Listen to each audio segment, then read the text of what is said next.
We'll do it live, Doing baby. it live. You dig what I'm saying? No need to wait. Forgive me for my wrongs, I have just begun. Ain't no mercy, ain't no mercy. Huh. Got that purple Lamborghini lurking. Ain't no mercy, ain't no mercy. Huh. Got that purple Lamborghini lurking. Rose! Don't be begging for your life, cause that's a lost cause. High stakes, body armor, suicide. Welcome to Films in Black and White, everybody. I am Brian Rausch, one of your hosts, and I'm here to welcome you to the podcast.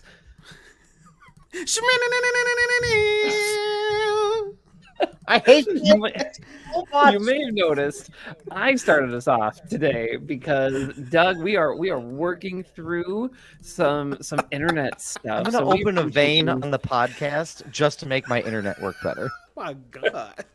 Well, don't do that. We hear you loud and clear. Well, don't do that. Hi, Adam. Thank you, Strek 293. I appreciate you wishing us a good stream. Billboard for Marcus's music seemed a little too formal. Look, my intro may have been a little too formal. I want you to feel welcome into this space, okay? Yeah. To do it right, though, we need to invite everybody in. Doug Wagner, boycott the internet. How are you? Fucking terrible, Brian. I'm fucking terrible. And I'm terrible because the internet hates me. I would like to point out that I have done nothing to it. I don't abuse it. I don't take it for granted. I stop and I say, you know what? Thank God for the internet every once in a while. But like it is bending me over a barrel and showing me all 50 states, and I cannot reliably get a connection at all under any circumstances, as Marcus will attest to in our pre-po before the podcast started. I'm over it. Like I'm done. I don't want to do it anymore. Here we are. That's how I'm doing, Brian. Okay. All right, man. I feel the pain. I just want to let, for those listening in podcast format, Doug has struggled to get like his screen onto our live stream. Sometimes he's freezing, but his audio is coming in just great. So for our live stream, all that matters, I guess. I mean, hey, we can at least hear you. For our live stream folks, you might catch Doug in some funny positions if he freezes up. So that might be fun for you. So I hear some music. What are we doing? Are we like singing Kumbaya for my music? Rest in peace to Doug's patience, everybody. You know what I mean? That motherfucker that went out the window. I just want to take a moment of silence. Straight out the window. I just want to say, hey, Blue Lord, Pete, we hope you come down and bless my internet. Make it work like it's supposed to. Make it feel the way it's supposed to. Up and down, whether it's downloaded or uploading, we put our faith in you, Lord. If you will. I was not prepared for that. Hell no. You guys didn't like my black preacher impression? Why did you go black preacher? That was a white preacher right there. That was a very white preacher. I don't know. It's just I felt like white preacher wasn't gonna work. I needed to like. You be too ready to hop into the black preacher voices. We got. Marcus, can you play the sneak peek of your song you played yesterday? Since we're running late, maybe at the end of the pod. Yes. I will play it for Brian and Doug if we have time and they are interested, for sure. But yeah, for sure, I would love to. I appreciate the request. Interested. But phenomenal. But my patience is fine. Brian, I got back from cabin weekend yesterday, so I saw a lot of friends from college, which was really great. Got in, waited 30 minutes, then went and saw Fantastic Four with Harrison, and nice. Here we are. So excellent. I'm very excited to be here. Internet or no internet, I'm excited to hang out with you all and to talk about Fantastic Four.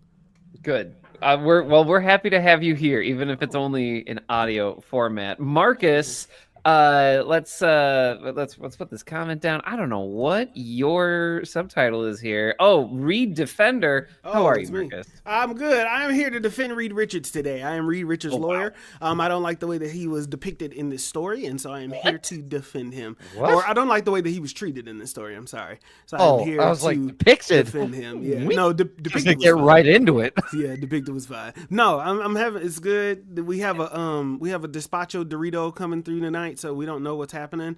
The winds are going to be high. There's rain and hail and I forgot what it's called. It's something Despacho Deposito. A Duracho? Song. A Duracho. Yeah, Duracho. Oh, a Derecho. We got an El Dorado on the way. It's Despacito. We got an El Dorado on the way that's going to ride us. We got till- Justin till the Bieber sun- and till a the sun come whole out. Mexican hook that's coming in hot. Despacito, just riding across South Dakota. So apparently that's coming through tonight. We just found out 10 minutes ago at Pizza Ranch. So I don't know what the fuck gonna happen. My house may or may not blow away. Apartment, who knows? I had a leak in my apartment for the third fucking time in the same fucking space. Not a leak. The water heater, it keeps popping and then leaking to my carpet in my apartment. Out of the I don't like closet that. that's closest to the hallway, and now the carpet smells like fucking mildew. It's the third time that this has happened, so I'm very frustrated. When they keep now, they are gonna answer. I'm not gonna act like my landlords are not, but they are just like, this is the third time this has happened, and I said, Yeah. yes, this is indeed yes, the ma'am. third time. Yes, it is. Yes, it So- was. Do you need me to do Black Preacher for your landlord? No, please, no, because I Okay. feel like you are hitting your limit of black accents that I need to save you and me from black people. There's a lot of people asking questions. They was like, "That's funny." However, You mean when I launched it with like Yeah. the whole? Is there still Yeah. Jamaican Fallout? yeah. Oh, Jamaican Fallout, boy, you better be glad I posted that part too, because people was on your side, brother. They was like, the text messages I got was, "That's funny, but why did he do that so well?" That's what I got. So I can only imagine Black Preacher's gonna kind of send us into that same stratosphere. So I'm prepared. Yeah. Okay. Yeah. Well, If, I'll if just, you don't know what Marcus Yeah. and Doug are talking about, go to our socials. Go check that out. We've got pop-up pods Pop-up popping pods. up every now and then, Pop-up just doing some fun, random deep dives into whatever. And Doug talked about some comic books and He did. some He- Jamaican letters or word The spelling. bubbles. words. The Yeah. spelling. But it was Hey. he was innocent. I'll tell you that he was innocent. But the Black Preacher might set him for another fucking loop. So anyway, Oh, yeah, no, I'm in Brian trouble. Roush, aka Surfboard, not attached. How are you feeling today, brother? You know what? I'm happy to be here, and I'm also happy to talk about Fantastic Four because usually I do like some prep work, and I'm like, how did I feel about this movie? And I did that, but I still don't know how I feel about this movie. So I'm gonna kind of find it as I go. I'm gonna Michael Scott this of like, Okay. Brian, let's do a review of Fantastic Four, and I'm gonna tell you, you know what? I'm just gonna find it along the way. I'm gonna figure it out as we go. I did a Yeah. pop-up pod Friday did. at 1:00 on my lunch break, and I did a spoiler-free Fantastic Four review. And in that moment, I was like, I don't really know how I fully feel about this movie. Like, there's parts that I liked that I talked about. And then there's other parts where I'm just like, I don't know, man. Like, what are we doing? I feel like this is a good time to say we are going to get into all the spoilers of Fantastic Ooh, Four. good. So Yeah, good if you are warning. waiting to like watch this movie spoiler free, have nothing told to you, you can stop this pod or you can stop the stream, come back another time.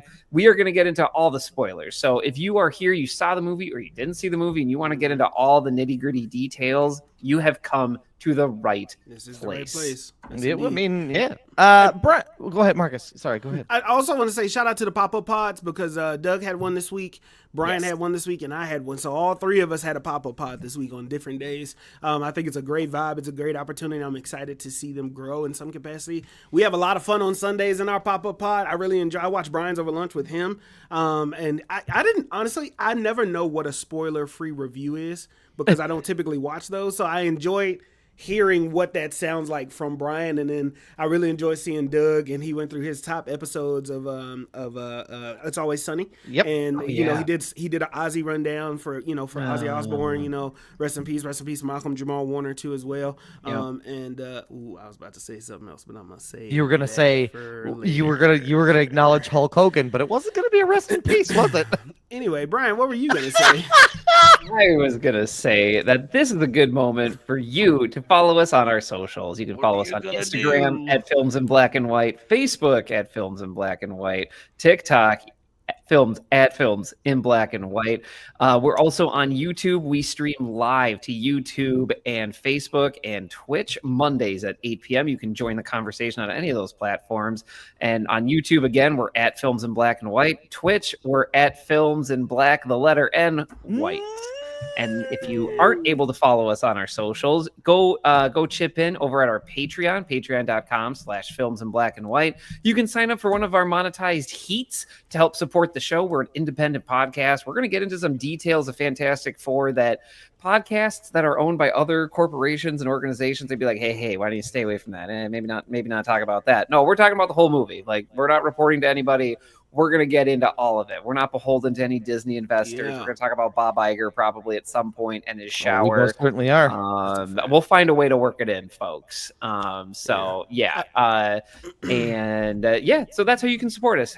Any of those, follow us on any of our socials or go sign up for our Patreon. You know, there's a really distinct possibility based on the testimony of Hulk Hogan in the Gawker trial. There's a distinct possibility that Hulk Hogan is dead, but Terry is still alive. That would be hilarious.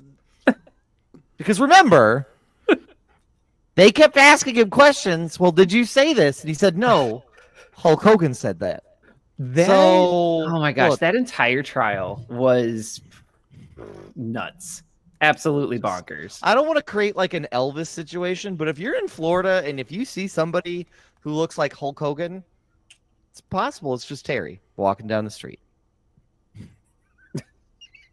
just laid it out there. This is where the internet sucks, because I don't know if Brian and Marcus are judging me and staring at me, or if they're laughing. Because I'm laughing. Okay, good. Thank God.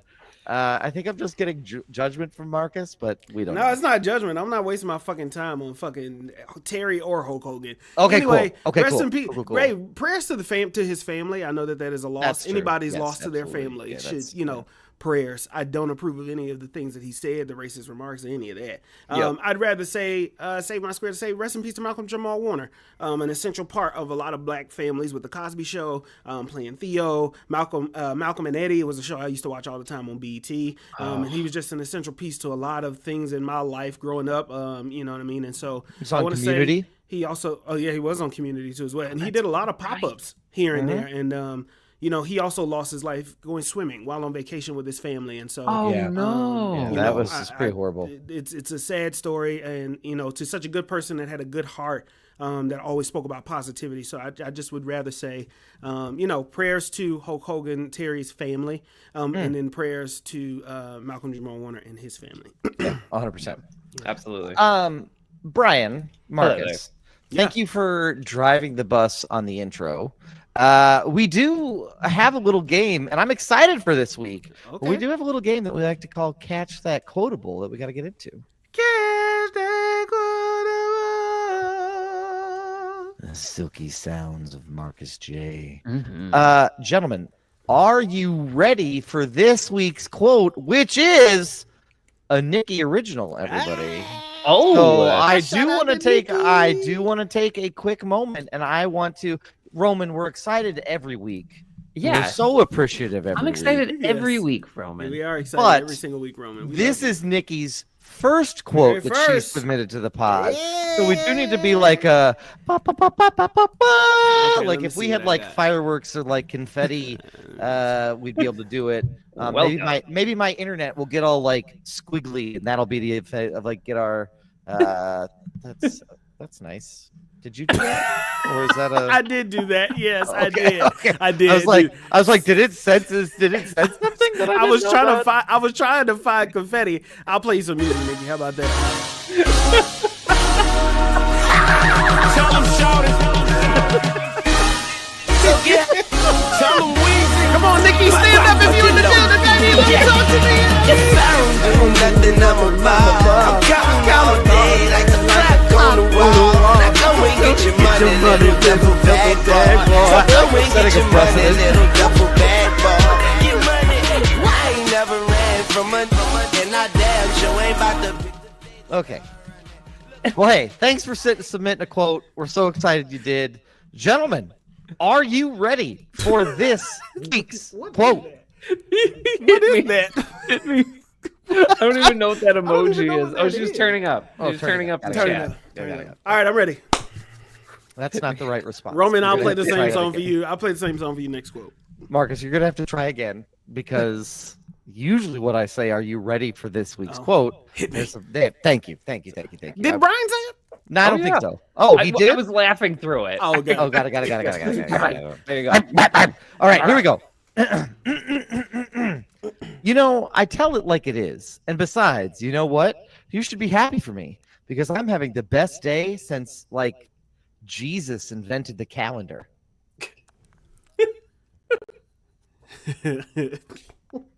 All right. I'll read it one more time. Oh my God. You know, I tell it like it is. And besides, you know what? You should be happy for me because I'm having the best day since, like, Jesus invented the calendar. Oh God, first thing that comes to mind is Pitch Perfect. Let me go ahead and put the. It does have it has that type of comedic vibe where does like have that they're trying to comedic go like for the straight, but it's like no, this isn't right at all. I'm kind of getting I don't know if y'all remember this movie Saved with Mandy I Moore. do remember Saved. That's a great movie, Brian. That's a good pull. I don't know if I've ever heard of it. Oh man, Marcus, you would like that movie. I think you would. It's kind of giving that because it's based around a church school, and Mandy Moore plays this like Regina George of like the schoolgirls. Regina George of Christian Schoolgirls. Yeah. Thank you. Mhm. So maybe it's that.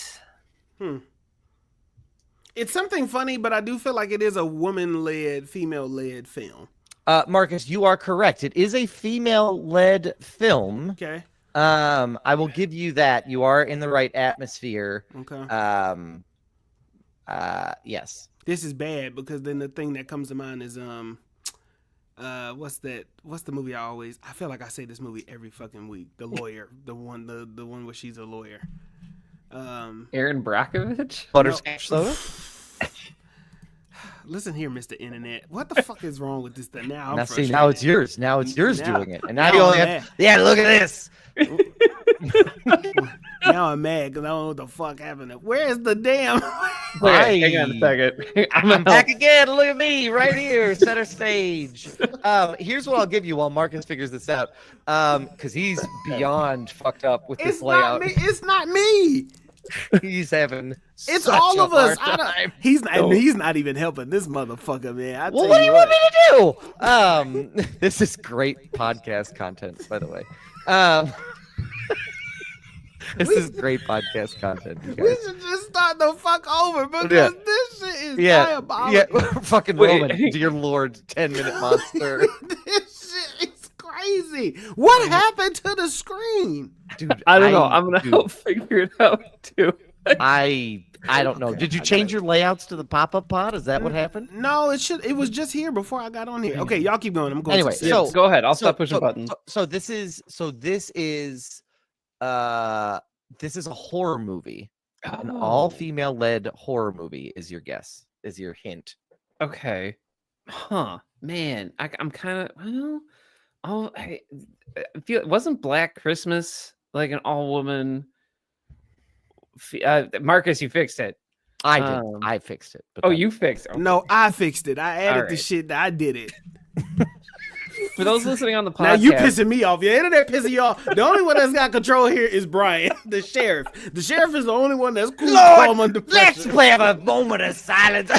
Okay, I'm not gonna save your ass when the black folk come for you now. That's well, fine. Marcus saved our visual format on the stream, so go over to YouTube to go check this stream out and see what we were talking about. I don't know. Black Christmas comes to mind. I know it's not Okay. Cabin in the Woods. I don't know. I mean, like, I don't know a ton of well, maybe it's a Scream movie, but I wouldn't be able to tell you which Okay. movie it is because Okay. all of those are There's a led by couple women. Yeah, Okay. but there's a couple guys. He said all female led horror movie. Marcus, you said your guess earlier was this was a female-led cast. You're correct. The only other hint I'll give you is that this is a horror movie. Man. Damn, that could be anything, man. All right. Well, knowing that information, I'm just gonna go original Scream. I guess. All right. I know there's some dudes in it, but like it's Nev Campbell's movie. It is Nev Campbell's movie. You're not. I don't know that I know it. Off the back, I don't know that I know an all-female led horror movie.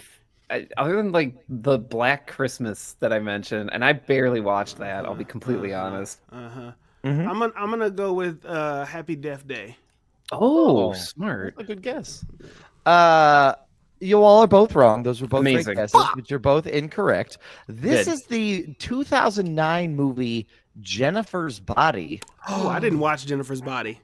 Yes, I this didn't is watch it. Jennifer's Body. I also did not watch Jennifer's Body. So Nikki, I appreciate the deep pull, and Yep, that was a good goal. You did Roman a solid. You did Roman a solid this week. Thanks. Thanks, Thanks, but Nikki. no, this Great is Jennifer's quote. That's a great Body. Yep. I don't even think I know the plot of this movie. Do you know? Do either of you know the Yep. plot of this? Yeah, I've seen this movie. Oh, you have, Brian. yes. Okay, tell us everything. Well, this was I'm gonna get the director's name right here. So, the writer. So Diablo Cody. This is what she did after Juno. oh my gosh, the Ellen Page movie After Juno. Juno. Yeah. So this is basically what she did after Juno. Jennifer's Body is a great movie. Megan Fox is a vampire. Let's just start there. And Didn't Amanda see that. Seyfried is opposite her in this. Well, she's not a vampire. I guess she's like a succubus technically.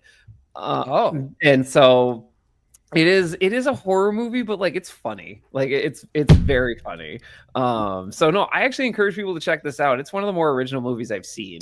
What's Demon takes control of her. Yeah, it has been at least like 15 years since I've seen this movie, so I might be getting some details wrong. She's a succubus. Megan Fox has a demon take control of her. Something like that happens. But no, it's a good movie. It's horror comedy is what I would put it in. So Okay. What's a succubus? Or the difference between a succubus and a vampire? Brian, you want to take that one? I mean, look, I'm not. I feel like this is sheriff territory that you need to explain this to Marcus. So Damn, you just traditionally, like a off-boarded. succubus is portrayed as like a female demon, but it's like, of course, it's more romantically entangled, and like usually succubuses try to like seduce their male counterparts and like suck them of life. I've usually seen it in like medieval stories, and that's the gist of it. That's what I'll say. That's the gist of it. patriarchy. It is, but Brian, that's basically my understanding. I mean, But I would call him a vampire. they lure men into sexual encounters to take their souls through intercourse. Is the way that I understand it. Through intercourse. So it's like sinners? Are those succubants? No. Those are just straight up vampires. Those are vampires. Those this aren't is- succulents? The succubus Succulents are plants. Succulents are plants that don't need a lot of water. So Suck you in? succubus and the succulents. It's a weird family get together. I got it. Yeah. Oh, Brian, yeah, she's a straight up succubus. So according to IMDb, a newly possessed high school cheerleader turns into a succubus who specializes in killing her male classmates. Yes. Can her best friend put an end to the horror? That's like a siren, right, Roman? Like that's maybe not a siren. No, you're right. Simon's Yeah, right. like in the old Peter yeah, Pan, in the old yeah. Peter Pan Sirens. stories, like a sirens are the mermaids that they try Yeah. to make. Yeah, you know what I mean? Like, Yeah. okay. Oh yeah, all, no, all sirens. correct answers. Yeah, they lure the sailors to the cliffs. Those are more nautical based. But yeah, a lot of great people in Jennifer's Body. Adam Brody from the OC fame is in this too. So That was prime Megan Fox too. Oh yeah. Oh, 100%. This was in her Transformers era. So, So I mean, she played a succulent, and then she played an android. succubus. And oh yeah, she did play an android in that that was a Amazon recent movie. Yeah, it was something recent. Yeah, I don't know. I kind of Subservience. Lots She was of in lesbian Subservience. Yeah, there's and she some plays an android. She was a subservient and a succulent and a subsuccubant. Yes. all yes, all correct. Yes. Yes, and she Oh, was yes, all Natara in correct. Mortal Kombat. Oh So, man, yep. she also knew sub karate. I don't know, man. She's done a lot. I think she also drank somewhere. Oh. I also in there somewhere. Yes. I think she drank Machine Gun Kelly's blood somewhere in there. That sounds. You know what? I'm so surprised we didn't. Angelina That was Jolie also would. wild as fuck. You all know what I'm surprised we didn't guess? Carrie. And I'm really mad I didn't. That's not. I guess maybe not an all female led, but It is. Yeah. Yeah. if you were to say that and said horror movie, I would usually my first guess would be Carrie. That's fair. I mean, that's a fair guess. Man, Still that's- wrong, but whatever. Yeah, I do want to acknowledge Nikki's comment. Yes, there are a lot of lesbian undertones in Jennifer's Body, which is notable for when it was produced. It was before 2010, so like it's kind of in my opinion, it's kind of wild this movie got made when it did. So yeah, There's only one other. I mean, I never saw this one, but there was always another. There was another like female horror movie that I saw that this one always reminded me of. And it's a movie called Teeth. Oh yeah. That's the one where her vagina is the got Yes. teeth in it. Yep. It adapts to grow teeth because of, No, Yep. just leave it. Just leave Yep. it. Yep. There we go. Yep. And hilarity ensues because there you go. Chomp Yeah. chomp, motherfucker. Well, yeah. Anyway, thank you, Well, Nikki, for sending in a quote. Jennifer's Body is a great movie. That was a great quote. Shout out to Nikki, man. Shout out. Excellent. Phenomenal. Thank this- you, Roman. Thank you, Nikki, for doing Catch That Quotable. Absolutely. Hey, if you want to send a quote to have us read live on the air, hopefully when one person's internet is working, you can either send them to our socials. So go over to Instagram, follow us there, and send it there. And we'd love to have you. So yeah, that would be great. Gentlemen, anything that you all want to touch on before we get into Fantastic Four First Steps? Very light. Very. Oh, go ahead. No, all I was gonna say, just shout out to Roman. He's creating like lore for a succulent vampire movie in our chat. So shout out to Roman. He's got a synopsis here. After months of not getting a single drop of water, our hero must find a way to prevail. It's funny because you think the succulent is a hero, but it's not. Ooh, maybe it's not. Switcheroo. M. Night Shyamalan. What the twist? With a twist. Marcus, what did you want to share? Just briefly, I wanted to shout out. We talked about this a little bit on the Pop-Up Pod, but it was San Diego Comic-Con was this weekend. Oh yeah, lots of reveals, lots of things. Yeah. We reacted to some trailers on the Pop-Up Pod, so you can go over there and watch that. The Fire and Ash trailer is also out today. So, fellas, I was wondering if we could react to that just briefly. Yeah, Actually, I can bring it up. What you think? React to it. Because I was with Harrison when I saw it, so like I kind of had to just sit there. I get it. There's a lot of things I'd like to talk about. So while Brian's pulling it up, San Diego Comic-Con has some dope things that happened. This was one of them. James Gunn also got a standing ovation for Superman, so I want to shout out James Gunn. They announced Peacemaker season 2, and then the fucking legend himself, introduced by another legend, Queen Latifah. Fucking George Lucas was in Hall H and just for the first time, wasn't it? I think it was the first time ever. That's what it sounds like. And I just thought that shit was crazy. A fucking goat just walking across the stage casually. And he looks really good for his age and like for all the things that he's done. And I thought that was really fire. So shout out to the San Diego Comic-Con. Maybe one day we'll be there covering it live. You dig what I'm saying? Oh, I mean, if the internet works better in San Diego, I certainly would love to. Roll that wonderful bean footage, Brian. Bean? Yeah. Here we are. Avatar. I thought that was Iron Marcus. Ash. I thought that was Marcus making that noise. Somebody said bean. Woo! Like, okay, Marcus, calm down. Brian, you might have to put your stereo on your side on your audio. Stereo in your settings. Okay. And then go to audio. I mean, I could hear it. Oh, you can hear it? Yeah, I can hear it. Oh, I couldn't hear it. All right, I'll turn it up. Turn it up a little bit here. Hang on. One's internet How's isn't that? working. The strength of the ancestors is here. Okay, I can hear Cool. it. Okay, Brian, pause it. Pause it. Okay. Brian, pause this shit. See, this is the problem, though. Like, we are 31 seconds into the trailer. but that's the problem. Is it's like okay, great. Fuck, did we not establish where the fucking ancestors were in the first two? Literally, there's a tree that's an honor to the ancestors in the first one, and then fucking the little girl is supposed to be a channel of the ancestors at the end of the second one. How many times do we have to point out that the ancestors are inside of all of us? This Do is you somebody's expect- Been there, done that. Do you Got the big blue avatar to prove it.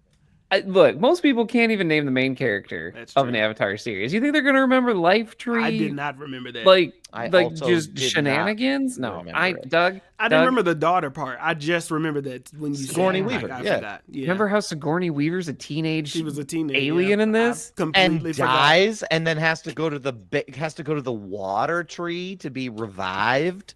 Yeah, there's a lot happening hit here. play, Brian. I like these flying ships though. That's my jam. Yeah. They are like the Like a people jellyfish. carriers of the Mhm. Avatar. I mean, It's beautiful. It looks I mean, good. I got to give you that. It's beautiful. Spider's in this. Oh, Remember boy. him? White boy with dreads. Remember Kate Winslet? White boy Rick. You cannot live like this, baby. In hate. Laggy as hell. All right. We back. That guy, the If there's something antagonist didn't you die. can do, Gasp, shock. then you must do it. There's a shot coming up. I'm gonna stay. Oh yeah. That was Yes. water chips for anybody Yes, that we are. wanted to know what I was flipping out about. Yeah, Max. Fire fingers. That's a whole other thing. That's what syphilis. Oh wait, that's it. No, I'm going back. Okay, Hang on a wait. second. Like, what are we doing here? Okay, I'm stopping the trailer at a He's minute. getting 40. arrested. Like, right? Like, there But is. like, Maybe not arrested, but he's being held. He's being held, but like it looks like everybody. I don't know. This looks like a red carpet premiere that they're dragging him through. I know it's a perp walk. I get it, but Is like, this Earth? What is it? no, Is that there's no way paparazzi? this is Earth because you see the masks on them. So it's Yeah, like, they all what? have masks on, so it's not on Pandora, but Yeah, I don't know, man. I don't know what the tone of this is gonna be, but this particular scene when I watched this, arrested at a rave. A little. My name is Jake Sully, and I just want to get down. Anyway, Show me what you got. anyway. This gave me vibes. I don't know how I feel about it. That's all. I wanna just know we why have he to gave arrest them you dreads. for letting the beat drop. Boom, boom, boom, boom. There we go. Another way. Yeah, alien whale.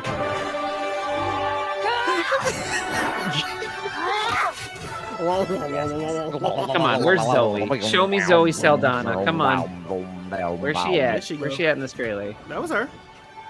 What? That You missed her? missed her. Yeah, you got to go back a little bit. She had a Brian, cover on her head. Brian, you are missing everything.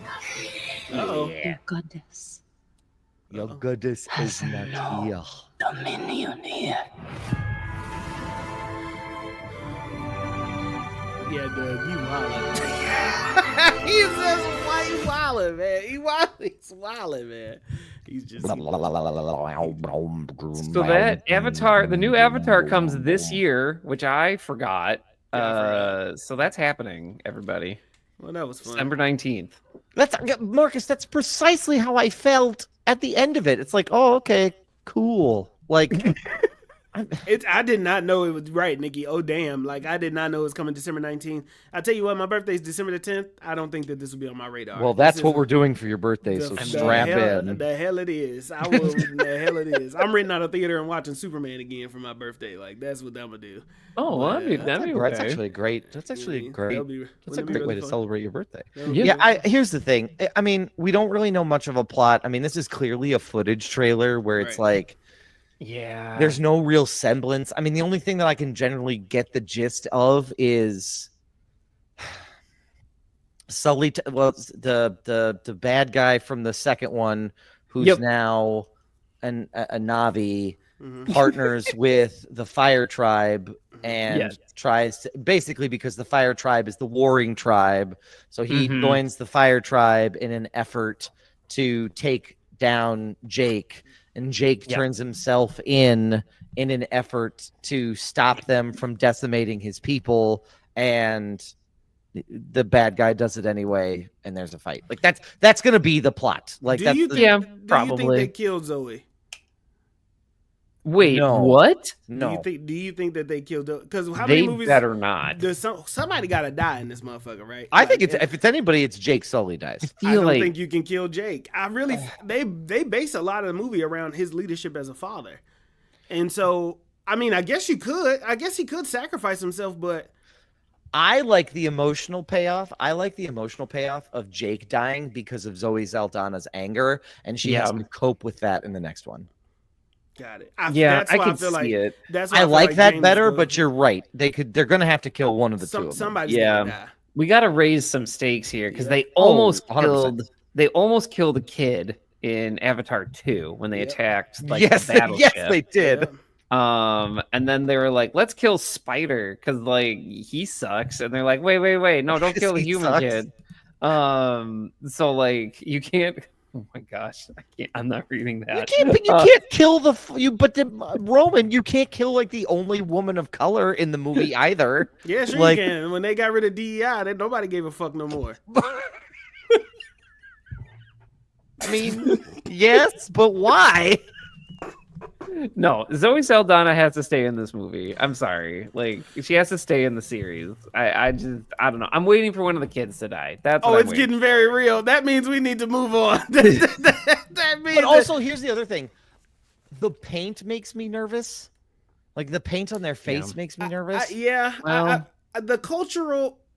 Thanks for saying it, because that's what I was getting at. Yeah, We've I talked was- about this before. We did talk about this. We did. We were because we were concerned about this. Doug actually brought up the point about depicting the Fire Nation as it's very close Native American. All of Yeah. this feels very Native American. Feels too close. And there's a Yeah. lot of cultures that you can intertwine and mix in there. But what I would like is an explanation of the inspiration, because now I feel like, to me, I know they're aliens, but they're aliens with dreads. That stands out to me. That's just me personally, because I'm black and I have a black eye. You know what I mean? So like, I just wish that there was some. You know, when Black Panther came out, they kind of gave some behind the scenes of like the inspiration behind. Yes, and I the loved characters. that. Yep. I had a better appreciation for what they were trying to depict and the story they were trying to tell when Yeah. they did it that way. I have not seen any of that since we've gotten the newer Avatar movies. Maybe they did it in the previous one. Yeah, I mean, obviously you can be inspired by cultures. Like you want people to be inspired, but how you honor it is definitely a different way. I don't know if this is actually based on any I don't know. on any type of community. I guess I don't know. Whatever your so- assumption would be, everybody might say something different too, right? Like, which is also Yeah, like, I mean, yeah. yeah, but it's I mean, right, and we've talked about it before. How like it really feels like James Cameron doesn't he doesn't seem to care about those parallels. If he wants to honor them, I don't know. Look, It's- yeah. here's what's happening. Here you go, Doug. Here's the thing that bothers me is that he's clumsily walking into it Well, yeah, and not acknowledging it. Mhm. Like, because here's the thing is that whether it's a native person from the United States or from North America or from someone else from another tribe from overseas, it feels too on the nose to make me feel good about it. Mhm. Like, yeah, and so I just want to acknowledge that like this fire and ash like Na'vi that are supposed to be angrier and more violent and And naturally the enemy, because naturally in the enemy because they're the ones who are fighting back the hardest against colonization. None of that I like. Like none doesn't of make me that feel good. sits well with me, because the only alternative interpretation is these Na'vi people are good because they like to get along with everybody. Oof. Like I fucking hate that. I do think you got to be. I think like you got to be careful not to. Yes. Because what the story feels like it also could be is, and maybe Doug is saying this too, but like the fire. I'm sure that the Fire Nation or fire. I'm not really sure how to address it outside of using the other issue I got. It's too close to Avatar. Avatar the Airbender, and then Avatar this. We doing too much of the same shit. We got all the fucking 4 elements of the world. I got it. Earth is next. So Guys, okay. I just feel like you're going to depict the fire. The Fire Nation is mad at the Water Nation because they took over their land and said they were too destructive, or maybe they weren't fighting back. You got to pick a side, but then you partner with the enemy to get a point across. Then they have him in red paint, so he's going to induct himself like Sully did with the other. You have to be careful, and I think more context would be better than no context. That's me. That's So Marcus. Well, that was exactly what I was saying. You know? And well said. Yeah, I agree, and I would like to pivot us back really quick about somebody dying. So, guys, I totally forgot the first son of Jake Sully dies. He died. And- Oh yeah, he died in the yeah, second he one. died. So we've already had a child death of the main character. Wait, we've only had 2 Avatar movies? We've only Correct. had 2 of these. Correct. Oh, fuck, this is the 3rd one. I thought this was the 4th one for some reason. No. No, this is the third one. No, so we've already had like a familial character he did death, die. and we just Okay. totally I forgot. I'm gonna be honest, I forgot, which kind of leads me to how I talk about these movies because like I completely forgot yeah. the main character had a child that's die. sort of the tagline of the Avatar movie. It's like Avatar. Ugh, I forgot. Like that's just like that's just the tagline for the movie. It's like Avatar. Oh, yeah. Ooh. It's just I like- mean, Nikki nailed it. Oh yeah, that's a Avatar. thing. Oh, yeah. yeah. I forgot. Oh yeah, oh yeah, he died. Avatar. That is Oh right. yeah. Yeah, Oh, rest in yeah, it's a peace. movie. I did have one quick question that maybe I'll save for a pop-up pod. Or maybe I'll save Ask for it next now week. as a teaser. Yeah, here's the question. I want to know of all the cereal box mascots, which one would you want to do a movie for? Do a movie for? Yeah, so like make the movie. Oh. like a Captain Crunch movie, or would you want to see a Trix Rabbit movie, or like a Boo Berry movie, like one of those? Huh. That's a great question. I can confidently like say I I've can answer never that thought now. about this. Please I answer. If mean, you can answer it now, answer it now. But it doesn't have to be quick. It was just You said not where I thought that question was going. yeah. I mean, Roman wants to Cocoa see a Cocoa Puffs movie. I mean, Okay, I feel like I got 2 different answers. okay. My animated cartoon version that I think the kids would go crazy for, and it would sell cereal like crazy. Toucan Sam. So Fruit Oh, Loops. 100%. Fruit Loops would be my first one. My next one Huh? would be Tony Huh? the Tiger. We have someone in the chat that says Tony the Tiger because he's hot. Not someone. It's Nikki. What's a good call her out? I Nikki, mean, I'm not here to yuck anyone's yum, but is there a furry thing going on there? It's the build. It's the build. He's tall. He's like 6 foot tall. He's is broad he- shoulders. Am I missing something? Is he like just Like, does he very have a tiger dick? warm? Like he What? just it's, like he can give you a hug after a long day and it's gonna feel okay. Like, is it that kind of thing that I'm missing? What? I don't know. I don't know what it is about Tony Tiger. Look, sometimes I try to see things. Brian, that picture of him posing looks like he's hiding a massive hog, and Don't. he is unafraid. He's like, I just got done benching 375. This is Who very wants to specific. cuddle?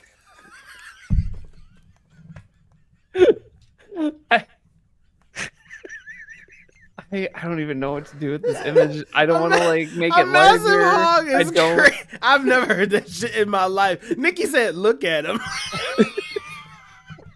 All right. I mean, well, the Toucan Sam movie, Marcus, writes itself because he uses the power of Fruit Loops to stop people from You know destroying what I the mean? rainforest. And you It's add a easy.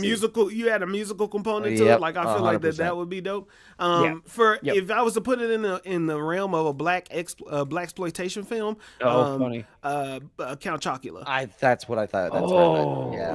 Yeah, okay, that's I would do creative. Count Chocula because that would be funny as fuck. Well, those are all way better than my ideas. To be That honest, would be funny as fuck. I really want to see that movie now. That would be funny as fuck. I'd write the fuck out that, and it would be a lot like Pootie Tang, but him as Count Chocula.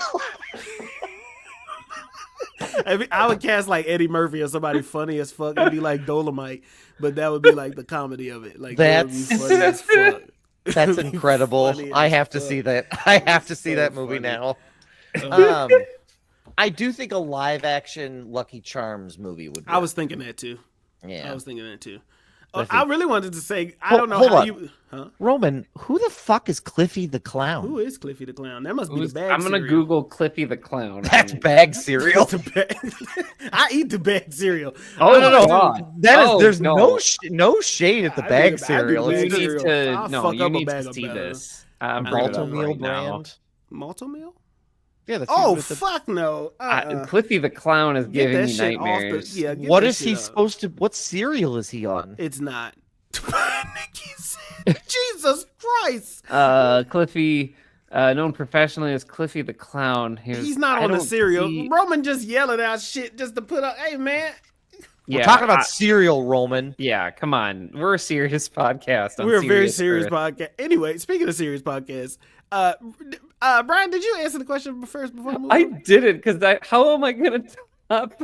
How am I Say gonna top cinnamon Dolomite toast crunch Count or the Chocula sugar mac in the or way of Booty Tang? How am I gonna top that? Max, or the sugar smack frog. Sugar Smack Frog. That's just a crack movie. That's what that is. No, He's running around with a spoon looking for his next hit. Doug, I'm gonna ban the word crack and black accents from your square. You are now banned. Okay, you can't do it. Next 2 episodes. I don't You like being cannot. controlled. You can't Well, mention I'm crack. with Well, do you Marcus. want to be canceled? You want to be controlled or canceled? Pick a C. I don't know which one you want. No, I think No, I you like know to be controlled. That's the right thing for me. What? this is gonna go down. All right, let's move. Fantastic All right, Four. Fantastic Four. All right, here we go. Yeah, There we yeah. go. There we go. No, Fantastic Roman, Cliffy the Clown is Four. nothing. That's Cliffy the Clown. Honey Smacks was a frog. Which background y'all want? That Honey one. Smacks was a frog. I actually like that one. The one you This have one- right there. Which one? Because Like Galactus is him? speaking out. Yeah. Yeah. Dig 'em? He's hiding. So really quick, spoiler alert Smash for was a frog. Fantastic Four First Steps. So if you haven't seen that, Yes, sir. Ski. and you want to wait, we're gonna get into all of it, including post-credit scenes. We're gonna talk about everything. Oh yeah. So please don't like if you haven't. We don't want to spoil anything. If you don't care and it's no big deal, then go ahead and listen away. But if not, stop it right here. There's tons of great content before this, so listen up to this, and then we'll go from there. But Tons of great content. like a blaxploitation film about Count Chocula. I didn't think that y'all would understand what any of those words meant, but I love y'all for that. I mean, we're not uneducated. I immediately blind. went. It went. Listen to the sentence though. It's Count Chocula blaxploitation in the realm of Pootie Tang. Those I know words all- wouldn't make sense to an average white person. I know all wouldn't- of those They things. would. Yeah. That's what I'm saying. Like, shout out Marcus- to y'all. You created a brand new sentence that I don't think has ever been spoken into existence. It's like a Harry Potter spell. I don't know how the fuck that just formed together. It's the only counter curse to Yeah. whatever she's saying today. That's it. That's it. Gentlemen, who would like to give us their barbershop summary for Fantastic Four First Steps? I got it. Move out the way. All right. What All had right. happened was, listen, the first family, we're back, baby. Third iteration, another generation. You dig what I'm saying? This was for the new kids in the MCU. They had this thing on the shelf for over a decade. You know what I mean? Now we back. Last time you saw the Human Torch, he was not the Captain America. You know what I mean? So now we back. All right, we back in this bitch. And so what we got is we catch the Fantastic Four, not at their very beginning, but actually it's been 4 years since their accident. All right, since they went into space, hit by the cosmic rays, and gained superpowers. They are well loved by their world and by their city, and everybody, because they've saved the world more times over, and they've done it in a way that wasn't destructive, but they've built people up like Mole Man. They built partnerships, built the Future Foundation, done all these fun things. Where we meet Reed and Sue, we find out that they have been trying to have a baby for 2 years, but they had stopped trying. And all of a sudden, Sue comes to Reed and says she's pregnant. All right. So that is a big, massive change for the family. Reed does what Reed does, and what a lot of fathers would do was panic. All right. And so he wanted to find everything that was ways to protect the baby. Okay. He wanted to protect his future child, and like figuring out what the world would look like with his child. And that's what he wanted to do. He essentially they put a line in there that literally is like, you baby proofed the world. That's what he was trying to do. Okay. So in this process, we find out that their son is like a super being, but we find out that process because there's a Silver Surfer that comes. Inshallah, that's not her name. Shalabal. Shalabal. Shalabal. Shalabal comes through, and she says, "I hail your beginning. I hail your end. I hail Galactus." And he said, "Galactus is hungry. He needs to feed." So it turns out that the Fantastic Four, everybody's turning to them to kind of find out, yo, what are you going to do? Are you going to protect us? Are you going to save us? You have never let us down before. They said, we're going to go meet him where he stands. They go and find Galactus. Galactus says, listen, I am eternally hungry. I am never not hungry. Okay. And what I need is your son. I will spare the earth if you give me your son, because he's going to cure my forever hunger, because he's like this, like, insatious, I think that's the right word, like insatious. He has this insatious hunger. It's bottomless fries at Red Robin. Okay. So then, they say no, fuck that. And then they go and he chases after them. The Silver Surfer essentially chases after, them. They get time to plan things. They try to corral everybody on Earth to come together to find these ways to beat Galactus and save their son Richard, while also being a family and standing by each other and bring everybody together. Yeah. I mean, that's a great barbershop. Hey, well done. That's outstanding. Thanks. She did come to Aura Farm. Yeah, Silver Surfer was Aura farming for sure. Yep. We're moving on. We thank you for educating us, but we are moving on. I'm not allowed to say the C word, so yeah, that's women's business. There we go. Colored?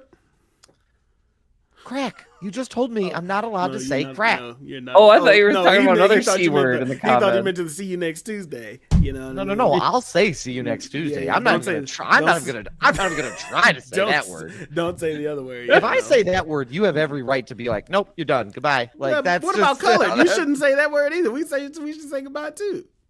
Anyway, let's run down. Moving on. Let's run down cast and box That office. timing was terrible. That delay timing was terrible.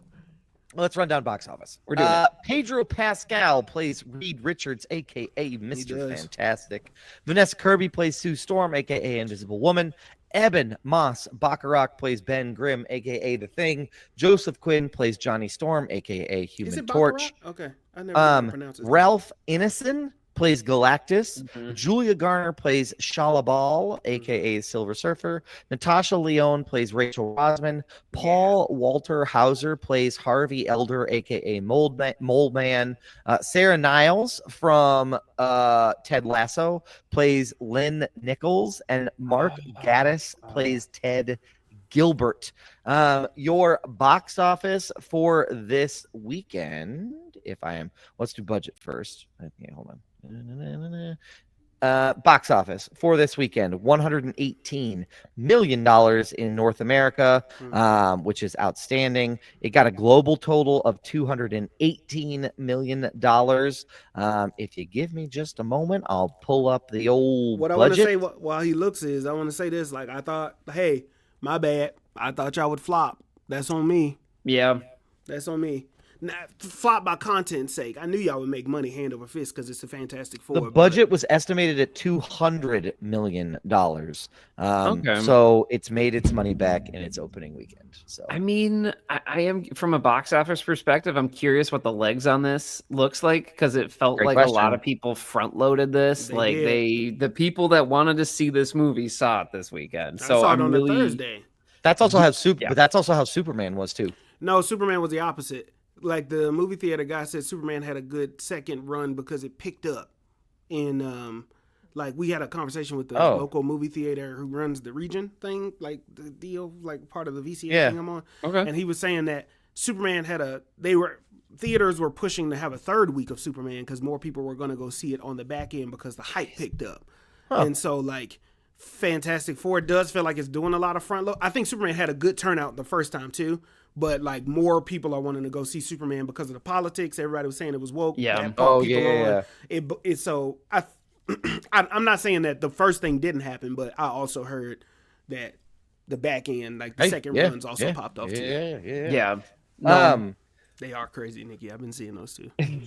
Gentlemen, who'd like to start with the? All right, I got it. Move out the way. Listen, here's what I want to say. Okay, number one, great movie.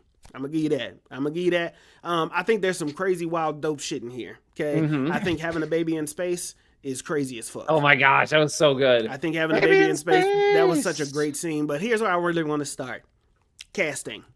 Can we just start here, gentlemen? You start wherever you want. I think that you had a great cast filled with great chemistry, and you can tell they bounced off of each other fairly well. They didn't force the dialogue between characters. They didn't force John and Benny to talk to each other because we had to see that. They didn't force the relationship between Sue and Reed. They didn't have Sue and Reed just fighting just to fight. They had organic moments between Sue and Johnny. So, like, I think, number one, I want to say shout out to the casting. I am here to defend Pedro, and I am here to defend Reed Richards because I know that some people were upset at his casting. However, I do understand after seeing the story why you wanted a Pedro for this role specifically. Makes 100%. It makes sense. Yep. So I'm just going to stop there for right now. I'm just going to commend the casting, and I'm going to start with Pedro and Vanessa as great leads and co-leads in this. Nobody felt heavier or lighter than the other. Y'all were great in this balancing act. Yeah, agreed. Agreed. Brian, what do you got? Honestly, the look of this movie is so unique, and so I want to give this movie its flowers. That it really stuck with the retro futurism theme from how New York looked, how that cityscape looked, to how the Baxter Building and the interior shots there, how that looked, how it was like it's the 60s, but like they have more technology than us. That's weird. Even the spaceship, I gotta give props to that. Not a big surprise here from the guy who likes spaceships, but like the way they did the interior design of the spaceship, I thought was very heavily inspired from the 60s. And like basically, if we kept space travel like that, what is it? And it kind of gave me a vibes of like Thunderbirds too, which it's the time period perfectly. Especially all the individual stations they had, like it was kind of set up like anyway. So the look of this movie, they nail it. I think the only thing that the only other thing I can say about the look of the movie is that I think I understand why we do so much of it in New York, because I think it is a lot of time and effort to make it look that certain way. So the first and the third act of this movie are all in New York, which I feel like contributes to a pacing issue, but we can talk about that in a little bit.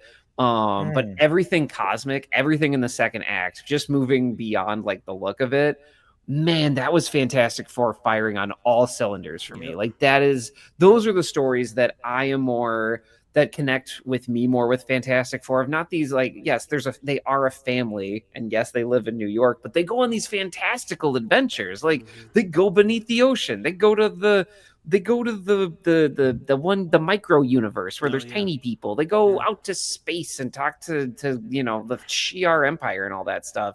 So it's really cool to kind of see them in their element mid-crisis and like having them figure it out in the moment. That's the best part of the movie to me, is the second act. Like from when they take off from Earth to when they get back, that is the best part of the movie that I get so jazzed about. I agree, Brian. I couldn't agree more. To your point, Brian, the attention to detail in this movie, even their internal branding of the Fantastic Four on the ship, and you see it when they drop down, and you see it on their suits. I think the colorways that they picked, their blue in this is extra blue. It is a popping blue that screams Fantastic Four. And I think in any other sense, if it was the Avengers, I think that branding would have annoyed the fuck out of me. But for some reason, it just did something to me to make me say like, oh, I love this attention to detail. You know what I mean? I don't know. No, I agree. And that leads me into like my shout out is I want to shout out Matt Shackman, who's the director.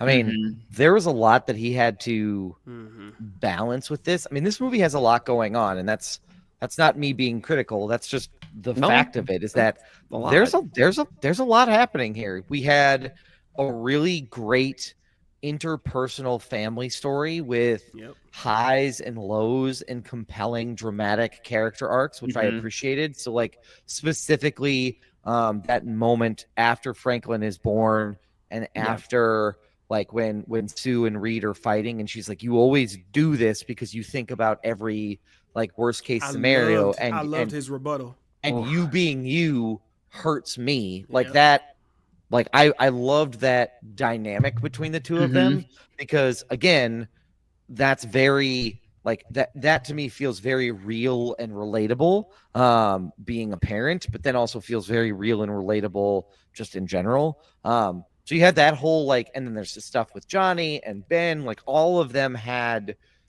character development. But on top of that, there is an intergalactic action adventure here as well that takes place. And to balance those stories well, I think is a skill of the writing, but then also Matt Shackman, who has never directed anything like this before, stepping in. I mean, this is the first major movie that he directed. His experience, you guys, is with It's Always Sunny in Philadelphia. He comes from sitcom land into big budget comic book movie land. So I think that there's a lot to be said, and I want to give Matt Shackman his flowers for being able to balance this and for working with the whole team to have the stories woven well, but then the attention to detail and sort of branding and theming that you all mentioned as well. So you know what's gonna happen, right? So you know who runs the MCU for the next maybe 2 movies or the next major projects. It is going to be the Thunderbolts director and Matt. Yep, agreed. Like, I think you've seen success. I don't give a fuck what people say, and I understand the numbers. Thunderbolts was a good movie. Thunderbolts was a good movie. I'm standing 10 toes that Thunderbolts was a good movie. It delivered a good message. It was shot very well, and it matches the tone of what we see in Fantastic Four. Brian said this the last pod, or he might have said it in his pop-up pod, actually. The tone of Fantastic Four and Thunderbolts will, when we look back on it, this is the shift of the MCU trying to get back to where they were, because these look very specific. These don't look and feel like Ant-Man Quantumania. No. They took their time and invested in the substance of a story, which was the other thing I appreciated about Fantastic Four. Was like, when this movie was over, I have no other way to describe it. It's gonna sound so fucking corny, but I fucking love movies, so I don't give a fuck. Do it. I felt full. Like, when the movie was over, I felt like I was full. Like, yep, I don't need any more. It did exactly what I needed it to do. I'm glad you went here, because that was going to be my next question is, like, for you all, I mean, I know that we talked about this, like, after Superman, and even leading up to, we talked about, like, we're nervous, like, especially as the marketing, because I think this is the other thing, is that, like, the marketing machine for Disney understood what it could show, knowing how much it had to hide. Yeah. So, like, so weird. It was and they also didn't show everything that they've been showing us in the trailer. No, I mean, I would almost like to watch the trailer again to see what they pulled from the movie to put in the trailer. That's a great point. So, like, I think you're absolutely right. And I think there's something to be said for, like, they did a good job of, like, pulling us in and making us and being nervous. But my question for you all, I had to get myself back on what I was going to ask about. You're good. But what I was going to ask you all is, like, expectations going in. Where were they? What were you thinking as, like, you were sitting down in the theater, like, just generally? Maybe you talked about this, Brian, on the pop-up pod, but or whoever wants to go first, but I'd love to know your expectations going in. I didn't talk about it in depth on the pop-up pod. I think my expectations for Fantastic Four were, I'm going to be honest with you, they're a little bit low because we've had 3 Fantastic Four movies in the past, like, 20 years. And 2 of them are great. And, like, I go like 1.5. 1.5 of them are pretty good. One of them in a square box. Like Silver Surfer falls off hard. The second act is it's rough. And so like, I was like, you know what? Like, I know Fantastic Four. I know the beats. I'm here for a good time. At least I think it'll look nice. Fantastic Four had a good Fantastic Four story in it, and that met my expectations. And it's wild that I'm happy about that, because someone made the comment, I can't remember who, but they're like, before this, the best Fantastic Four movie was arguably The Incredibles, and, like, Disney Pixar beat them to the punch with it. And so the thing that exceeded my expectations was that I enjoyed the family dynamic. The 4 of them were a team the whole time, and we were dealing with all of those character moments weaved into the plot. That was very satisfying, and that part exceeded my expectations. How do you feel about that, Marcus? I feel like, okay, so when I went in by myself. I was very sad. I went in by myself to a theater full of young teenage football players in the Yankton movie theater. Yeah. So I went in. It was full. It was a Thursday, like so. And the middle was like full. And so I went in with the expectations of just being fair. I'm not even gonna lie to you, because I was a little annoyed because I felt like I had seen half the movie already from all the clips they put out. But then by the time the movie was over, there were scenes that had never been shown before, or you didn't get the full context of the scenes. Some of the scenes they put in the trailer were not, like Ben's dating scene. That's not in the movie at all. There's a lot of shots of Ben and Sue talking on the couch. That's not in this movie at all. And so I also wasn't expecting the villain to be that good. Like, you know what I mean? Like when you say you got a Galactus, that's a big motherfucker to like literally and figuratively to bring to the screen. So I think I ended up enjoying it a lot more, but I definitely went in like, I've seen half of this movie. What the fuck am I missing? Yeah, I mean, Marcus, I would say my expectations were similar. Actually, my expectations were kind of a blend of both of yours. Like mine were probably lower going in just because, again, like Marcus said, we had seen a lot of it. So I just was kind of like, okay, you're just going to weave what I've seen together. Like that. I need whatever central thread there was. I was also, I mean, I don't want to keep going back to this. I know we've joked about it before, but I wanted to know how they were going to use this fucking baby. Like I would like legitimately, like I was like, is it just going to be there? Is it going to be a major plot point? What I didn't want to have happen is I didn't want it to just be a MacGuffin for the entirety of the movie. It kind of was that, but what I appreciated is that it was such a strong motivation that we got some interesting character development and some like it helped drive the story better than I expected. And so this met my expectations. Mine were probably low, so they probably even exceeded them a little bit. But I mean, that sounds right. The world does generally like to hate me. So I mean, the baby's right away at the beginning, of this movie. They didn't waste any time. They didn't waste any time for the baby. It wasn't a secret. And here's what I like. Here's also what I like. And then if I can, I'd like to get into my Reed Richards lawyer bag. Let's do it, please. I really enjoyed the fact that they didn't the tropes that you usually get in Fantastic Four, from the clothing to Brian talked about that in his pop-up pod. I told you, Brian, I was locked in with you over lunch. Oh man.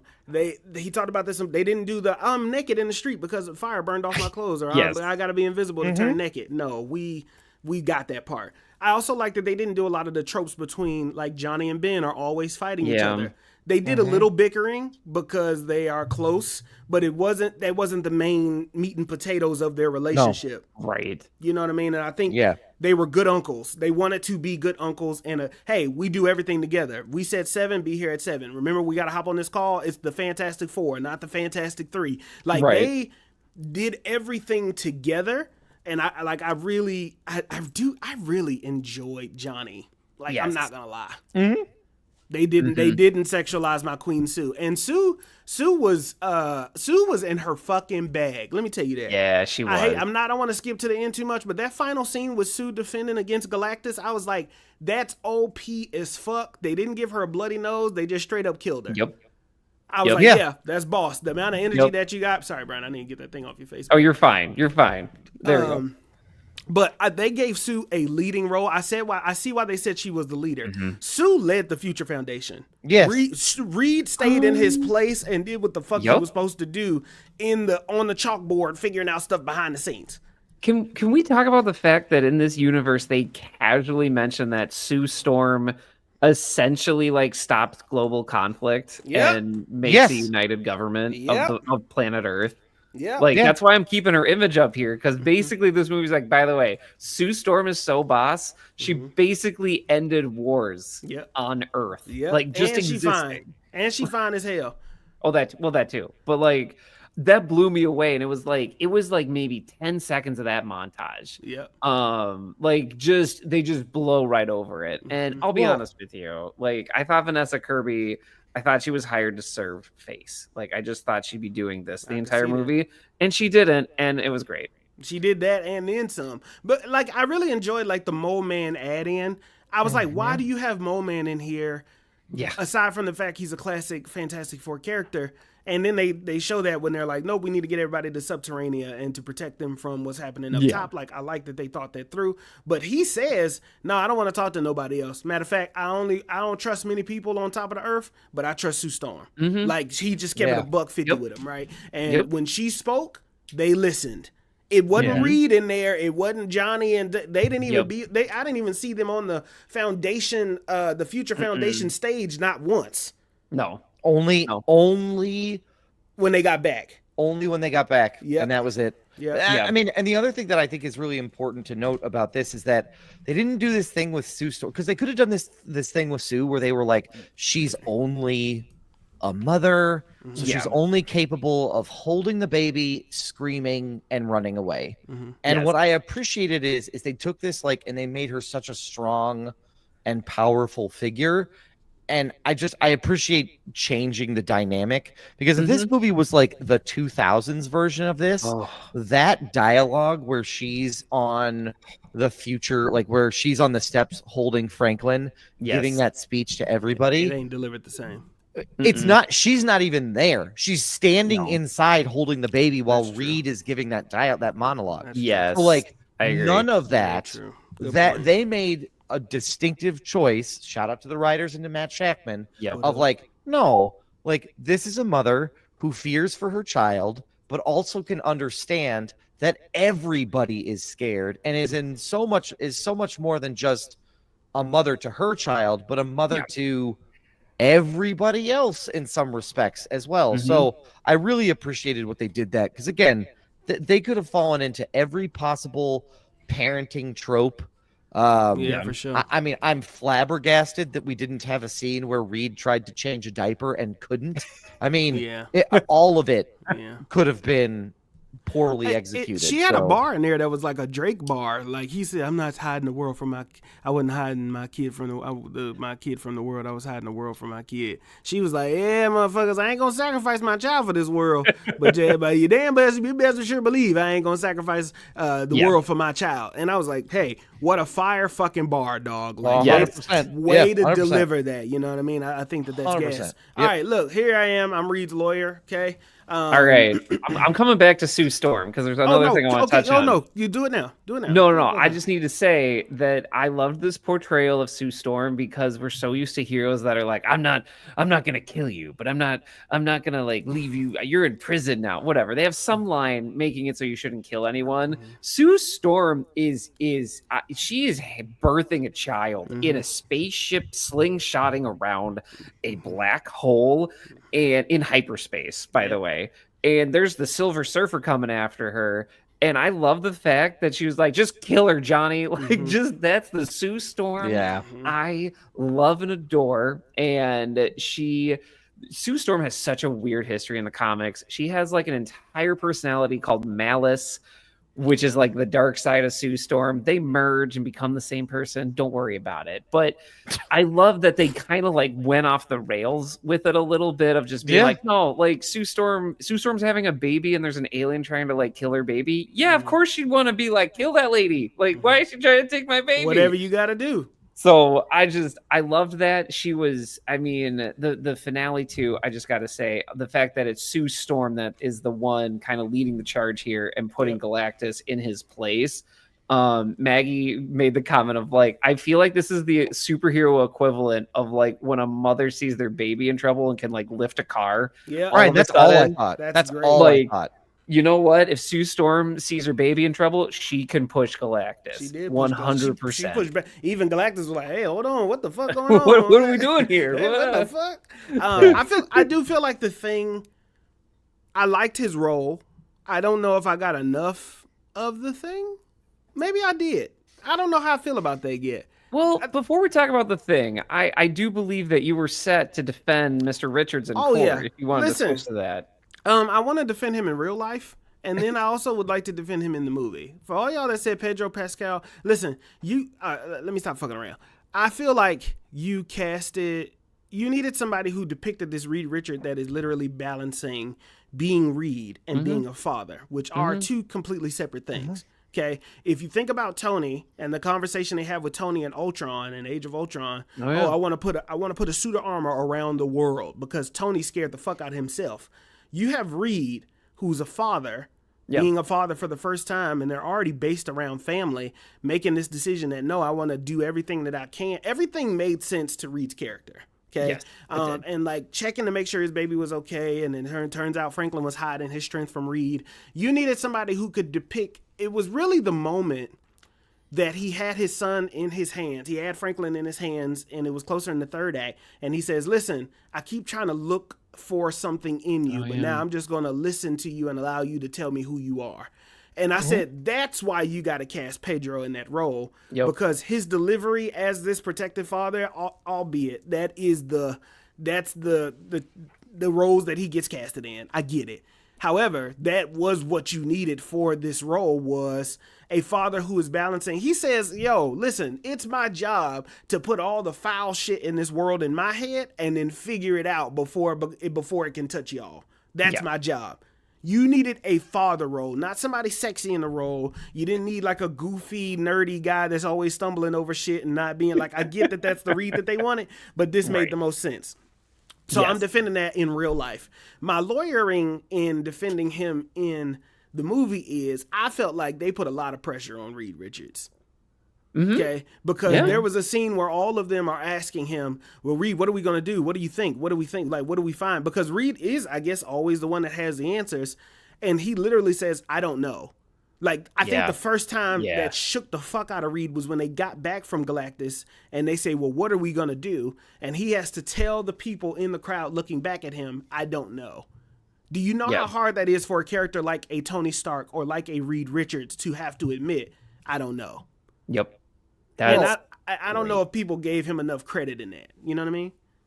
No, I think that's a great point, because I feel like a lot of portrayals of Mr. Fantastic are these like fearless leader kind of tropey things of like, I've already thought of this, right? And like, I've already have a second. You're actually in my plan B right now. Like always kind of like suave and a little condescending, always the smartest man in the room, XYZ. And the reason I like this portrayal that Pedro Pascal played to the character was that this was a Reed Richards that had doubt. And I feel like that is fascinating for a character like this. And he was also self-reflective to the point, because there's a moment in the movie where it's like, something's wrong with me. Like, I don't feel things the same way other people feel them. And I know that. And that kind of seems like a bad thing, which I thought was an interesting thing to put in this movie, because there's been rumors, I mean, unsubstantiated rumors online in comments of people being like, oh, is he going to turn into the Maker, which is like the villain side of Mr. Fantastic, for those that aren't familiar with the comics. He's the Maker is the one in the Secret Wars that they did with Doctor Doom's Battle World. It's the Maker versus Reed Richards. Right. Those two words. The Maker is the one that's incursioning into doing the incursion. The one who incurs. The one who incurs. Into Reed Richards's 616 timeline. Yeah, and I enjoyed that. That's just a new take on the character that I enjoyed, and I think it adds a lot to this dynamic. I also feel like I feel like for some people who aren't as familiar with the character, they're turned off by him. So like, I get it. Like, Mr. Fantastic isn't one of those heroes or one of those Marvel characters that's like, yeah, I'm a Mr. Fantastic stan. Like, he's never going to be one of those characters. He provides this balance within the team. But you know who he is, though, because when people bring it up, who's the smartest person in the world, every time on TikTok I say, who's smarter, Reed Richards or blah, blah, blah, Reed Richards or blah, blah, blah. It's all, everybody always got Reed Richards, but yeah. So, sorry, Doug, what you think? My thought is that, like, I think, like, separate from whoever you cast in this, I mean, I get the skill set Pedro Pascal brings to this. I think what I appreciate is that this story doesn't work if Reed doesn't have some character development for when he becomes a father. Yeah, because, I agree. I mean, when he gets back and has to give that press conference, it's not that he just does not know how to beat Galactus. He knows how to beat him. He's you're just right. doesn't want to admit You're right. that that's how what he knows. That happens twice in this movie. And the other thing that I appreciate is that I think that this also shows the reasons why they make such a great team. Because if you remember, they're reflecting on 4 years of the Fantastic Four, and Reed is staring off.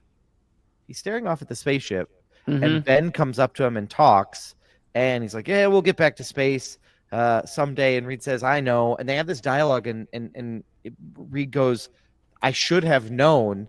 And Ben goes, "Stop. There's no way you could have known." I like that. He's like, I like and he that. looks and he says, No. I know. I should have known, and I could have known, and I didn't.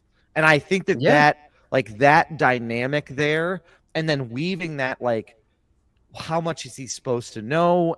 Like, that is a character development that goes beyond just he's a smart dude who's incapable of not looking at the X's and Y's in every calculation. Like, it's because there's some things that you just can't calculate for. And that's where he's at his most vulnerable. And that's why, again, getting back to the reasons why the baby is so, like, Franklin is so important, is Franklin brings that out of him because he's an equation he can't account for. Yeah. What did he do? Oh, with that's the beautiful, lever? Doug. Yeah. Because the baby's unexpected. They weren't even trying. Yeah. So you didn't No, plan for it. Right. It just came out of nowhere. Right. Yep. They weren't planning. And then they kept worrying about, like, well, is he going to be okay? Is he not going to be okay? And then they just remember Sue's like, stop worrying about whether he's going to be okay. He's going to be perfect. You don't need to worry about it. And then they get to this final face off with Galactus for And it Galactus flips. to say, like, Galactus goes, no, he has the power cosmic in him, and he can not just fix the universe, he can fix me. Like, and not just stop at me from taking Earth and consuming. He can stop my hunger, which is an incredible to look at this huge villain, which is another thing that I think is fantastic. Is that fantastic, gross. Oh, hey, wait, say that again. Nope, not going to do it. Say that again. No, I'm not going to do that. It was outstanding. Is that The outstanding four. The outstanding four, just a big O on their shirts. And then is that Galactus was practical makeup. Yeah, it was Yeah. with the practical suit. Yeah, with a practical suit. And so Incredible. just then to stand and to hear that from this big character and to be given that ultimatum before they leave. I mean, that's just, it's just that He looked dynamic good in the as way fuck. it's very well done. He looked good. It's just not, I know what some folks are saying is it's like they wanted, there is a lot going on, and I think it's important to acknowledge that. But this was good. Like I appreciated how they wove it all together. I got a question for Brian. Oh, But hello. before I do that, I want to say shout out to Galactus. That's a big character to tackle. So to Ralph Doug's point, Ineson. Yes. I mean, Ralph, he said that practical suit was one of his favorites he's ever been in, and he's a fan of Galactus. So to watch somebody who's a fan of Galactus then play this role, and then he smoked that shit. Like, Oh, Yeah, he he fucking did. he fucking nailed that. He looked Yes. good. He wasn't just this like mumbling. No, this motherfucker's giving full-fledged sentences of what the fuck his plan is. You know what I mean? Yeah. So, like, you got to shout out having a good villain is part of the balance of everything else. Brian, here's my question. And, What's and up? Doug, but I'm asking Brian because you. Oh, I get it. I'll take myself out of the pot. Here it goes. Don't start this shit. All right, listen. We'll get you a secret chat for it too. Act 1 and Act 2 Yeah. are great. Okay. What did they do wrong in Act 3? Brian's the act expert. Well, okay. He said it. I'm asking Brian because Brian said it specifically twice that Act 2 was very beautiful and what they did in Act 1 was great. But he has not said anything about Act 3 yet. Okay, got it. Look, here's for me as like a story enjoyer. I have enjoyed my fair amount of stories, and I think that looking at this movie as a whole, I think one of the things that holds me back from like just totally fanboying out about this movie is that like the third act of this movie, like basically once they get back from space, the movie doesn't know how to pace itself. I don't know. And I don't know what I would try to tweak if I was in the decision maker seat, because I understand they want to set it up so that like Reed Richards can be like, I can teleport the Earth. Like, what a novel, innovative idea. Like, that's cool. I love that.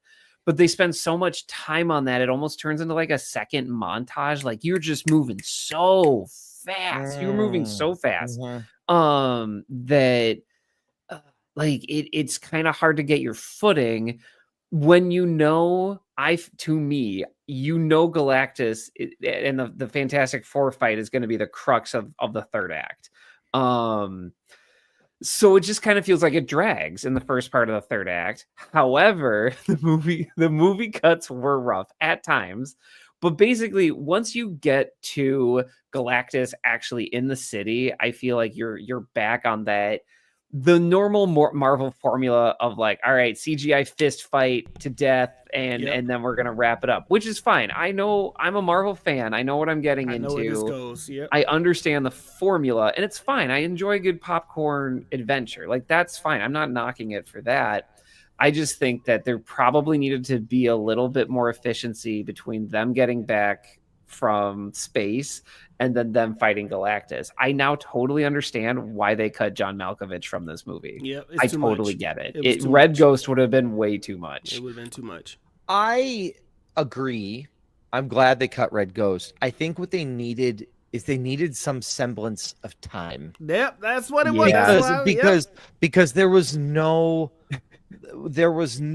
idea of how much time had gone by, and I felt like they kept trying to use Franklin as he's getting bigger. Yeah. Like, look at how much time has gone by. But the problem is that most people, I mean, unless you're a parent or you've spent time around kids, or I don't know, like you're a pediatrician without kids, like unless you're able to go like, that's the difference between 3 months and 4 months. Like no one can do a good like benchmark of how much time has actually gone by. So they get back and you're like, the only thing that he said was, well, she'll be stuck there for a month. Yeah. Yep. Okay. Does that mean a month went by, or right. like it's just, Brian, you're right. Like it's just, the only equivalent I can give it is that it is essentially like, and speaking from recent experience, it's like being in a hotel in Vegas and going, I have no fucking clue what time it is. Like, I don't know what time of day it is. I don't know if it's morning or if it's night. The only thing I know is they're working towards a solution, but I know nothing else. Yeah. That was my whole thing. And to Doug's point, was when they get off the ship and they have the baby and they see that the Fantastic Four returns, somebody in the crowd says on the news, it's been a month since the Fantastic Four left to go and face Galactus. If you miss that, you don't hear that you'll miss the dialogue and you won't, because there's so much to look at, right? So you can't strictly count on the dialogue. I know this kind of contradicts our point when we talk about Netflix, of like Netflix repeating what the fucking plot is all the fucking time, but you do need some wording or some time. Like Independence Day at least gave me 7 days until Independence Day. You know what I mean? Like you gotta have some. How far out was Galactus? Like, and how far, we knew that the Silver Surfer was going to be stuck in the black hole for a month, right? Because they said that when we ship Galactus to the hole, it'll take him 100 years to get us here. Like, you know what I mean? Blah blah blah. Right. Yep. You know what, Marcus, you bring up a good point, and not to make everything about Star Wars. However, when they made A New Hope, one of the things that changed dramatically from George Lucas's story was like the Death Star was just in space in the first draft, and then the rebels attacked it. There's no urgency. There's like, why are we going to attack this? Oh, I just found this out, Brian. Yeah. How long the Death Star took to build, and then how long it was actually there. Yeah, and so basically, to finish the Star Wars comparison really quick. No, you're good. Like in the edit, they're like, no, let's create urgency. So the Death Star goes to the Rebel base. So it's like, oh no, we have to do it now. Like it's like time has run out, and so like I know we were racing against time against Galactus. I saw his ship, but to your point, Doug, I was in Vegas. And I had no windows. I'm just playing roulette, and like I don't know, maybe it's noon. I know it's gonna be the end of the day soon, but I'm in my office doing science experiments, but my office is in a bunker 20 feet below the surface of the Earth. I have no idea what's going on. Which, Marcus, you make a good point. Like they do make this kind of news broadcasty thing of like it's been a month, but like again, that's only about the Silver Surfer. Galactus, like, I don't know, like, does he have FTL? If he does, why did he stop at Jupiter? I don't know, man. Whatever. I know I'm nitpicking this to a certain extent, but I do agree that there needed to be some plot device to like, hey, like we are on the clock. Like we need to get this figured out. And maybe they dropped something like that because they knew they had too much story to get to before Galactus got there. I think maybe that was the push and pull of the editing process of this movie. But I feel like you could have had a like you could have had a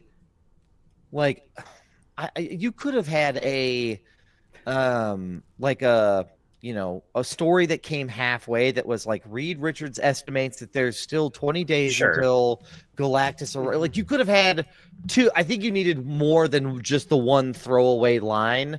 You needed something else there. Yeah. Sorry, it took me a while to get there. Nikki, no, you're fine. Nikki, we gotta donate. We gotta get more into Patreon so we can get. Nikki said unrelated, but I wish the three of you were wearing the Fantastic Four costumes right now. Would be so festive. Oh wow. Yeah, I would. I'm happy to be Invisible Woman. I should have just got a wig and done it. But I mean, I feel like most people would be like, "Well, Marcus has to be the Thing, right?" No, I'll be the Thing. Marcus can be Reed Richards. Are you trying to be like a hero? What the fuck was that?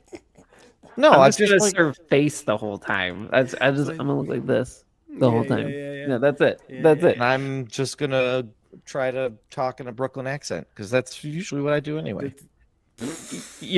Honestly, the Thing I didn't even pick up. You look. I've worn a dress before. Like the drag is not new to me, so this is fine. It was something for a student challenge when I was in student affairs. They're like, "We want you to wear this dress," and I was like, "All right." Like I call it. I call you bluff. I would have been like, "I'd like to get paid more." Good for you, Brian. I do want to say, like, as we're talking about, well, thank you. It was something. That's Eggplant Brian right there.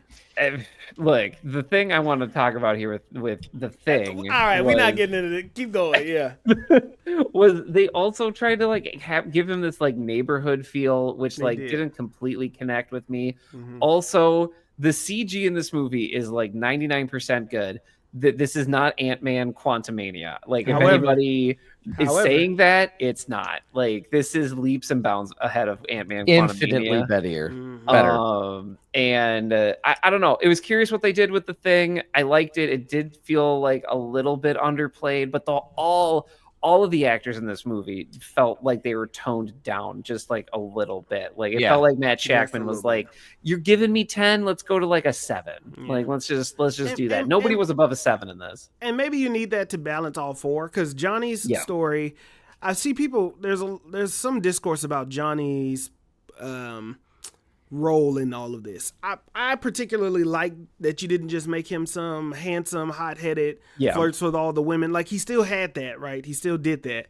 Talking about the sexy alien and is the surfboard attached to the body and like blah blah blah. That was blah. funny. Like I thought all of that was good. While he still had a task of like he fucking taught himself an alien language to that even when nobody was listening to him except for Sue.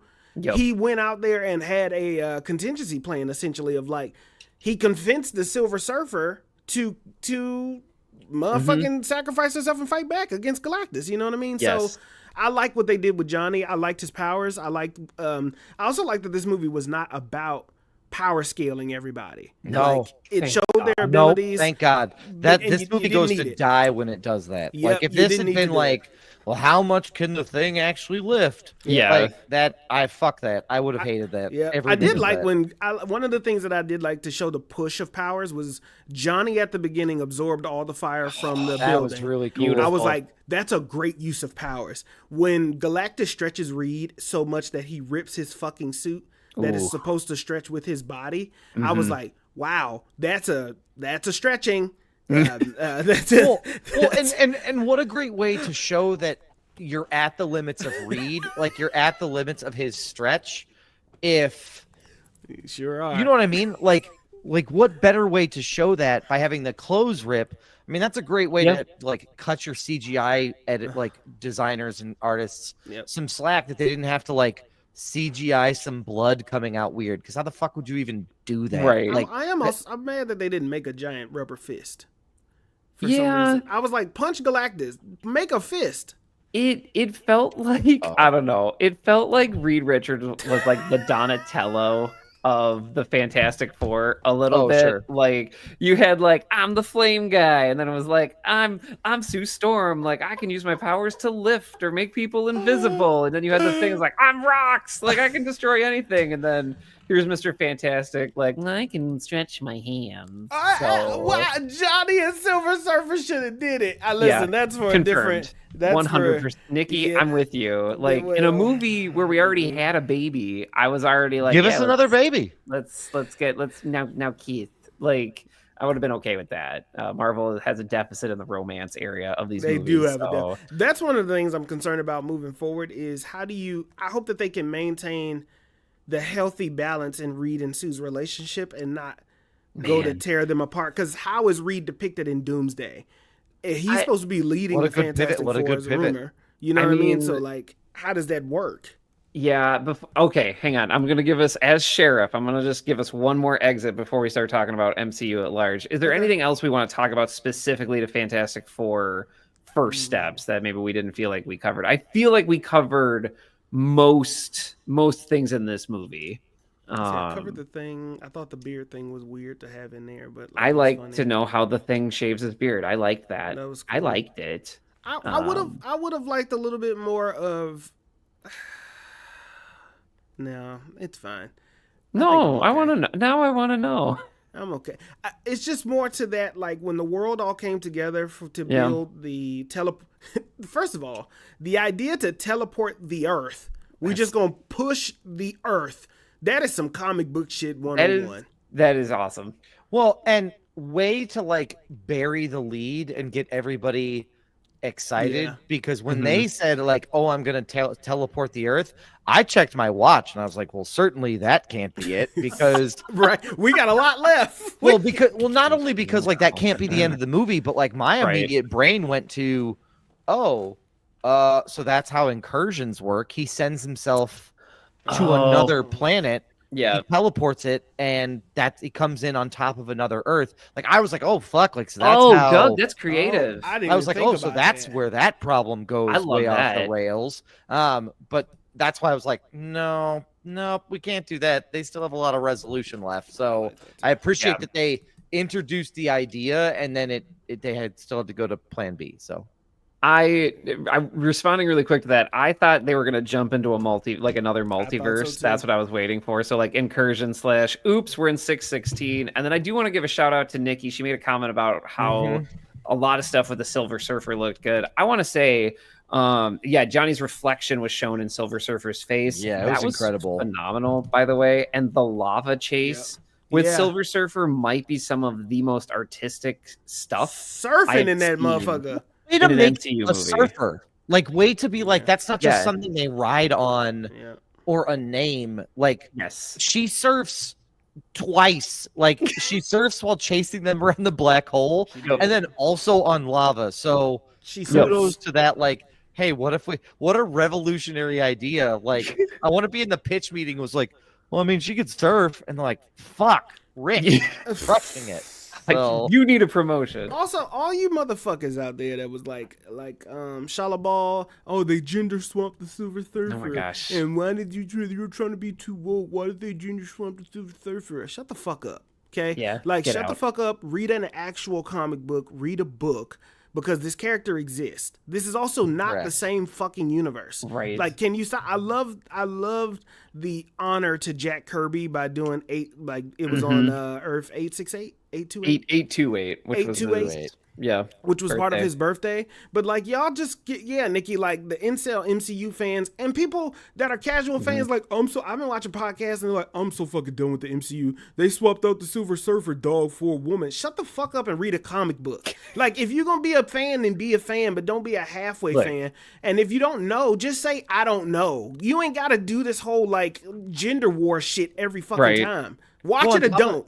Well, and on top of that, shout out to Kevin Feige to be like, no, there's no other Galactus. This is it. This is the only he one. made the only Galactus and the only Silver Surfer something different that the audience hadn't seen before, and just said, like it or don't, I don't give a shit. Like, which is kudos to not feeling like you had to do a particular fan service by having one specific iteration of a Silver Surfer over the another. same shit we've already seen. You need to do it again. Way to do something different. Most people, it's just going to be easier if you say you just don't like, you're uncomfortable with women in power. You just need to say that instead of, or not even women in power, that you just don't like women. Like, that's also, you should just say that instead. Because it's the actress, way easier. The actress like smoked the role. Like, she did. Fucking crushed like, it. You did everything you were supposed to do. You showed up. You weren't just an added piece just for shits and giggles. You had an essential role to the movie, ended up making the big sacrifice.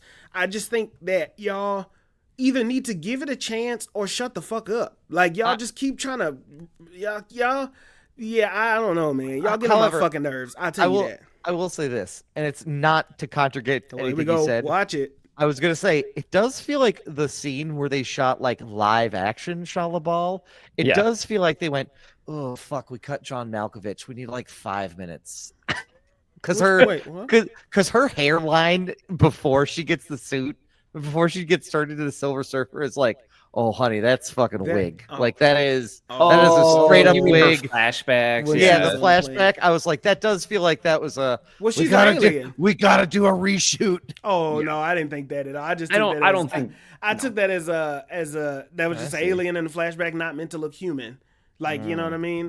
That was kind of how I. The type of people that say Jessica Alba's suit was better when they literally told her to cry prettier. Eesh. Yeah, you know what? I also won't play that game pitting these two women against each other because they come from very different generations of Marvel movies, and I hope Jessica Alba's having a nice day. I hope. And also, let's not fall into that trap. Like, this doesn't have to be a who did it better. Yeah. And two completely different roles and generations. Because you know what? Who did it better, Michael Chiklis or Evan Boss Bacharach? You can't ask that. Like, those are just. It's not. No one gives a shit. So yeah. I could be saying it wrong, Marcus. Don't take that as gospel. I think you got it. I feel like that's right. I've never attempted it, so it's kind of. Baccarat is a clone too, so.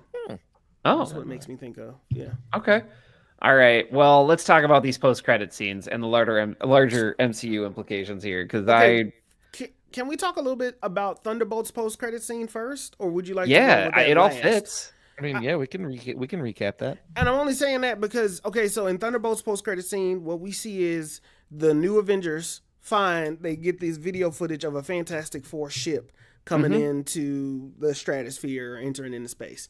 And our assumption was, at least on this podcast, was, all right, Fantastic Four movie is going to end and have us, like, it's them on that ship and it's going to connect the dots to that. That's not what happened, though. So what did happen? I think my guess is that the mid-credit scene that we saw is an actual piece of footage from Doomsday. Like, I don't think that was created to be a mid-credit scene for Thunderbolts. I think that's actual footage from Doomsday. And I think that what's wild to me is we all thought the Fantastic Four were going to lose in this movie. And that's why they had to escape the universe. So I have more questions, and they're mostly good questions. I am nervous how we're going to get the Fantastic Four linked up with everybody. I'm not super nervous about it, but how much of Doomsday is going to be the Fantastic Four getting to the world, the universe that we know, is one of the concerns I have. Is half of Doomsday could be them chasing Victor. Yes. And ending up at Earth. We haven't actually said what the mid-credit scene was yet. No, we have not. Let's do that. So the mid-credit scene is a time jump. It's a time jump to 4 years later? Yeah, so it's 4 years later, and Sue and Franklin are sitting on a couch, and then she's like, should we read this one next? And then she gets up to go get a book. She steps away to the kitchen. She asks Herbie where his favorite book is. Herbie tries to show Darwin's theory of evolution, and she goes, "Oh, no, not that one." She pulls this other book, but as she's walking back, you hear this sort of like sound, like someone teleporting into a room or arriving into that space out of nowhere. And so and that's once Sue hears that, she sort of like starts to like get her powers going, and she walks up on this figure in a green cloak standing almost at Franklin, not almost, standing at Franklin's eye level. And in his left hand is a metal mask. So Franklin is looking right at the face of Doctor Doom, and then that's it. Like cut away, and it says the Fantastic Four will return in Avengers Doomsday.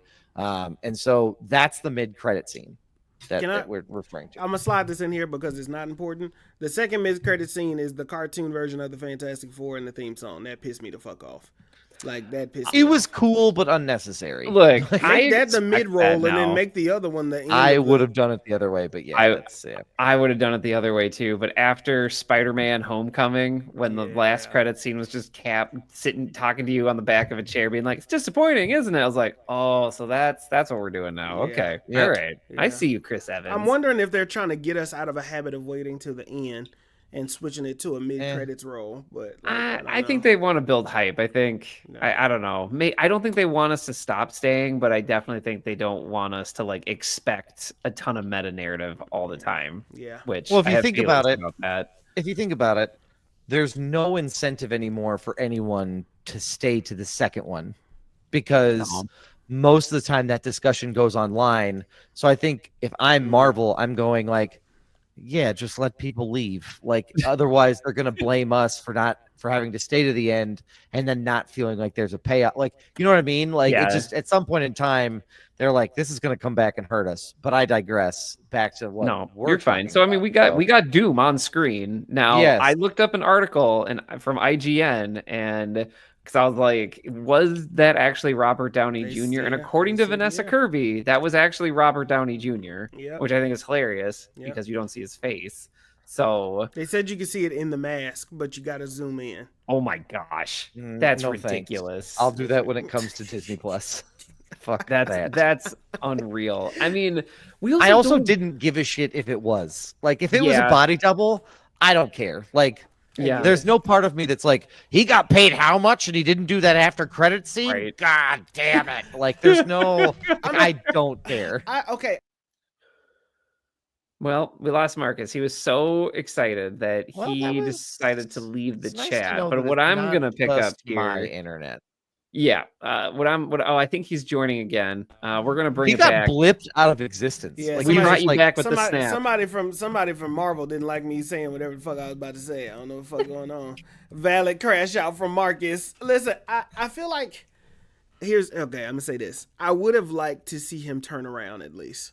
Because what's the fucking point? Latveria was the only country that was not present at the Future Foundation. What does that get you though? I think it's more than just seeing a green cloak. Like I know that fucking Doomsday is in I know he's in the movie. I know what the cloak and the helmet mean. Turn around and say, turn around and say, hello, Sue. Like that's it. Like we've seen more for less and less for more at the end of these credits. Yeah, to me, in terms of building hype, I think what they did was perfect because I don't know why he's there. I'm not entirely sure if it is Robert Downey Jr. or somebody else. Like there are so many questions that then I have to tune into for the next answer to those. So for me, I don't give a shit. Like I was like, oh fuck, it's Dr. Doom. And I remember I leaned over to Harrison. I was like, that's a big deal, but you don't know why. Like, and so he and I got to talk about like why that's a big deal in the car. And again, I think Harrison sums up my feelings on it best because he was like, well, he could be there for good reasons. I was like, probably not. He's like, oh, well, what if he's there to like cause a lot of trouble? I'm like, yep, great point. We don't know why he's there. So like, that's for me, having those questions to me, I think is exciting. So I disagree. And you are entitled to. This podcast is over. Marcus, what do you have to say? You're fine. Go ahead. Your dissent. Everything that you said is right and it's fair, and that's what they decided to do, right? So I'm not knocking that at all. I think for me, if Doomsday is next, Spider-Man is next. Spider-Man's technically next. So we've got Spider-Man, and then we get Doomsday next. Yep. What would it have hurt for you to have Robert Downey Jr. turn around with his $80 million mouth and check and just say, "Hello, Sue. Have you seen Reed?" Well, And just turn around and just like maybe he has a disfigured face, maybe he doesn't. I don't know. Like we don't fucking know. But I think that just having him turn and maybe not even say anything because we know that he's Doomsday. Why are we? I'm assuming he's at the end of Spider-Man if you're not showing him now. I just feel like it's a long time to wait to get to Doomsday to do this massive reveal for a character when you could have gotten this like quick turnaround and got people excited to hold people over because there is a lot of discourse about RDJ as Doomsday. I don't disagree. Go ahead, Brian. I think Marcus, I think it's a logistics thing. I don't think they knew. Probably when they filmed this, I don't think they knew what direction they were going to go, like visually. Because is Doomsday my guess. is not. That's is it my because guess. Doomsday is still writing the script? I mean, well, if rumors are to be believed by Rebecca Romaine Stamos saying they haven't like finished the script or they're still rewriting it, I still think a lot of stuff is in flux. And so I think when they filmed this, they were like, maybe we're not committed to like how Robert Downey Jr. looks from the front, but we know he's going to have this green cloak. And that's we can at iconic least enough. do that. Like, I think it might be a logistics thing. It could be. We also, Yeah, I mean, like Doug, you make a good point. Like building hype, it works. I'm also looking at it from like a production standpoint of like they may not have done a final draft of the whole thing yet. well, and Brian, like we don't even know a story either.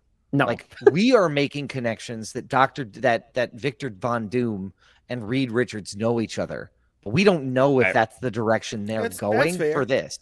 So like Yeah. if he turns around and says hello Sue, that's a new concept in your conclusion Yeah. where they're going like, wait, how do they know each other? Because Which she again runs is the- another But great because question. she runs the Future Foundation, like Yeah. I feel right, like that's a fair point. That's Yeah. that's a fair more point. of a hey Sue, I wasn't because they showed Latveria's chair was empty. They did. There is some type of connection as to why that motherfucker did not show up and be part of the Future Foundation and 100%, surrender his weapons over. That's so like actually a really good point. I think that you introduced a concept when you teased that chair being open. I think you're that's a And very to valid me, point. it would Very have been a point. good turnout. I understand, and production is another thing. And also, they went the route that Doug is talking about.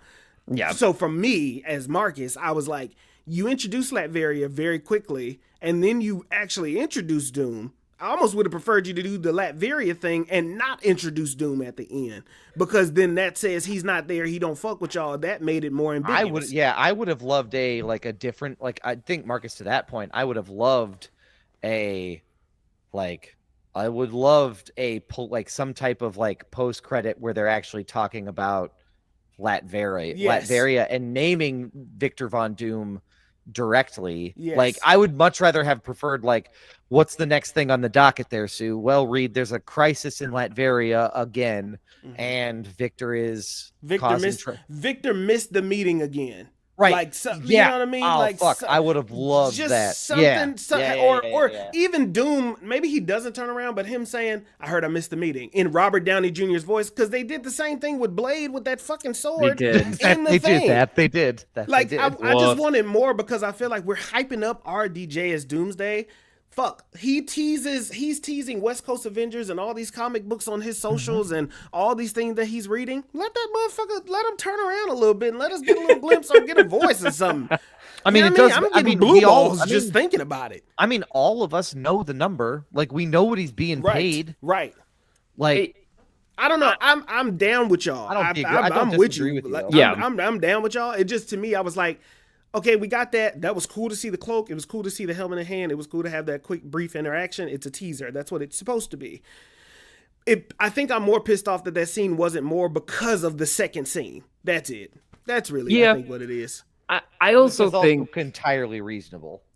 I also think we wouldn't even be having this discussion of how much Doom we're getting if like Marvel had a consistent story or payoff with the characters that they've introduced. And I recognize this in myself. Like I understand, like, I don't deserve the full thing of Doom right away, right now. Like, I'm a fan. I'm waiting for you to tell your story. But there is a part of me that's like, oh, like, I wish we got a little bit more because I feel like we've just kind of been wandering through the Marvel universe. There hasn't been like a solid tether. So, like, as a fan of your universe, I am waiting for some type of comeback or payoff from what we've seen before. Now, we know all of Marvel's challenges. 6 ways to Sunday. Like, we know all of that. They are and we've well talked about documented. it. Yeah, we've talked about it on this Kevin pod Feige before. admitted it. He has also admitted it. And Kevin Feige confirmed Secret Wars is going to be the reboot. And so it's like, I think they know they're at a point where, okay, like we just got to close this door. And I think that's the vibe I'm picking up on, is like, it feels like Marvel is really wanting to close the chapter on the multiverse saga because it was so disjointed. So when you see Doom, you're like, oh, I need like a little bit more because none of these other things panned out. Like, I want to get hyped about something. So I understand why they did it. But Marcus, I think like what you're talking about, I don't think a lot of people would feel the way you do. And me, to a certain extent, I feel a little bit of that. We wouldn't feel that way if there was a consistent meta narrative being told to us instead of just like, here's Shang-Chi. Hey, how about the Eternals? Do you know what? Do you know the Black Knight? How about Star Fox? Here's Jonathan Majors. We got Hercules over here. Like, it does feel like they're making a soup, but they're just telling us what ingredient they're adding next, not what the finished soup is going to be. Yeah, it's a surprise. It's mystery meat soup. Like, hey, I added some chicken broth. And we're all like, okay, that makes sense. We're like, I like chicken broth. That goes with that. Hey, making a soup. I'm adding some carrots. Oh, fuck. All right, carrots. I get it. Sure. And you're like, probably making a chicken noodle. I'm adding some ground beef. Wait. I'm like, wait a minute. Like, what? Is that the Hercules? I feel like, was that Jonathan Majors? Because that threw me for a loop too. What the fuck are you talking? Like, I mean, that's fair. It's not chicken noodle. What could they be making? Like, it's just like there's so many questions. But the last thing that we got was Jonathan Majors was the most consistent villain that we had, and then all of a sudden, he's not. Yep. And even if MCU is trying to set this bitch up like it's the comic book world, which is what James Gunn is doing, I think he has a better plan of doing. You're trying to introduce a bunch of concept. Yeah, somebody hopped into the slit of the universe.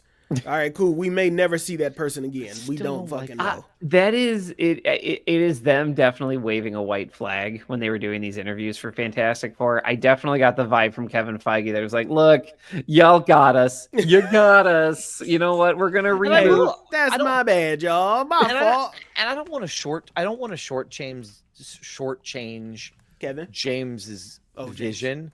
But I do think he does benefit a little from the like. Oh God, yeah. You know what I mean? Like, oh, God, hey, why are you putting so many fire extinguishers in your house? Did you see what happened down the street? Yeah. Like, it's like, we all have to be a little prepared here. Like, so like, I do feel like he does get a little of that benefit. But yeah, I mean, it's caught us. We kind of we absolutely did rush through this. So. And honestly, I do appreciate the candor from Kevin Feige. I think they really learned their lesson after the content glut of 2021 to 2023. So it's nice to see that they're learning. It just kind of feels like, man, like you really kind of have to build up this trust again, which is why I think that maybe I don't know if this is the time to have this discussion, but like I think it's one of the reasons Fantastic Four wasn't able to meet Superman's box office. I feel like Marvel has lost some of that track record, even though Thunderbolts is one of the best things they have put out ever, like just full stop ever, like top 10 Marvel movie for me.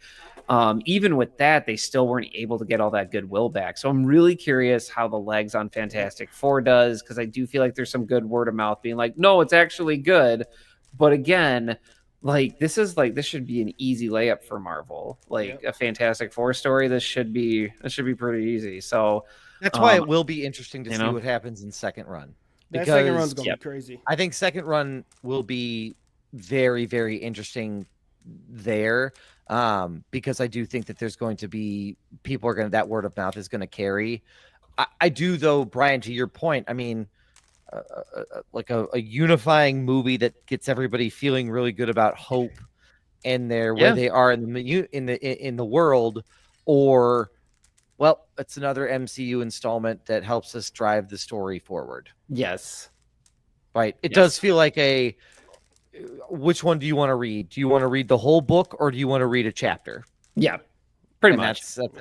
That's a tough sell. So Yeah. Um, Oh man, I'm so curious what they're gonna do with Franklin because we don't even really know what the baby's powers are. We just know that Everything. the baby brought. That little motherfucker OP to that them motherfucker, bitch. great point. He can fucking do just about anything he Yes. wants to do. That shit I feel fair, So bro. like, and there are tons of videos on TikTok out there that do like power exploration. The Yeah. most key and most important for our conversation is the ability to generate a pocket universe, Right. and to essentially rewrite the way in which things shake out. I mean, in this latest run of the Ultimate Universe, it's Franklin Richards that's responsible for the Ultimate Universe. Yeah. He's the one who creates this whole scenario.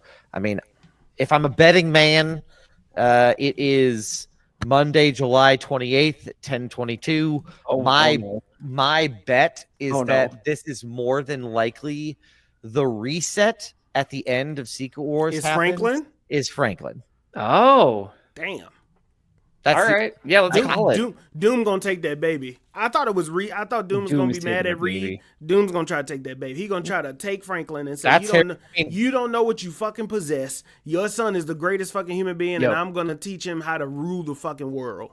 Or Mhm. I mean, The multiverse. Harrison's theory is that Doom takes Franklin so that way Doom takes Franklin so that way he can have more power. Harrison literally said that to me in the car.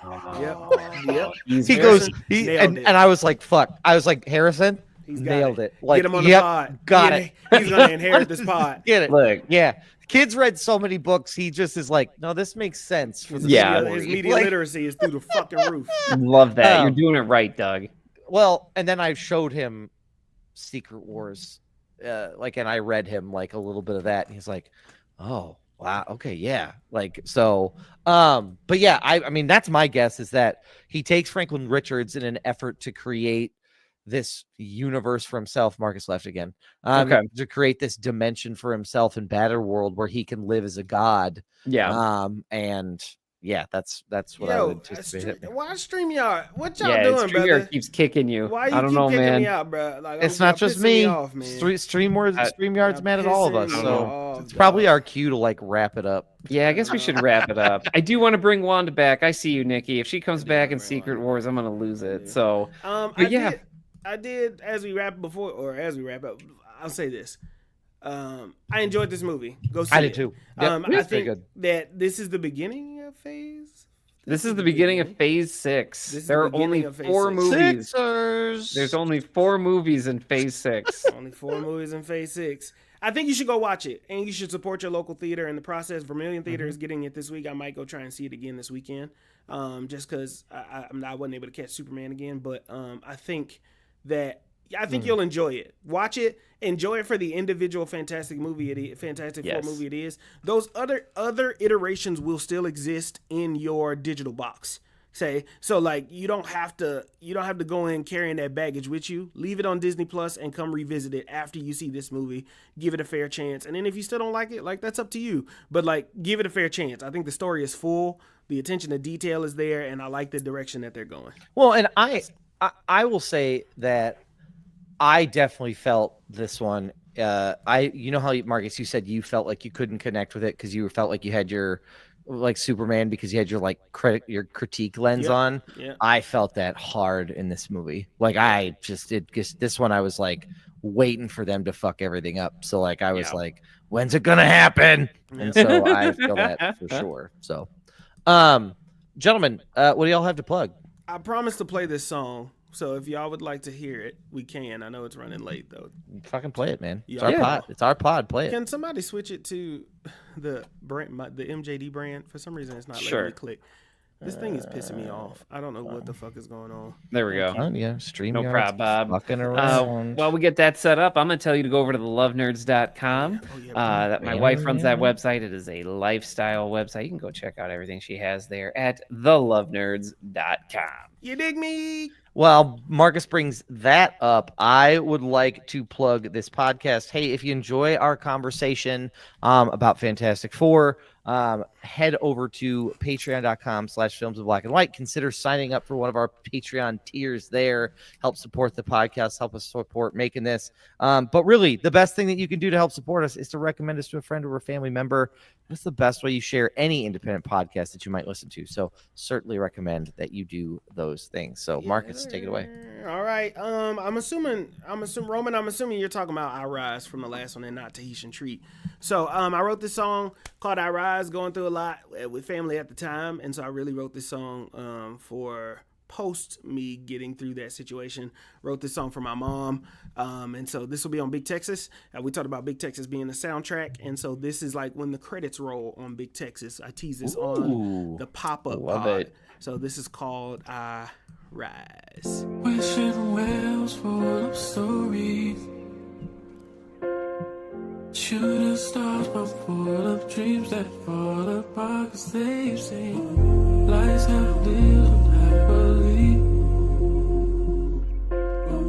Scared of what comes naturally beyond a screen of they see. Sun that shines before the hour.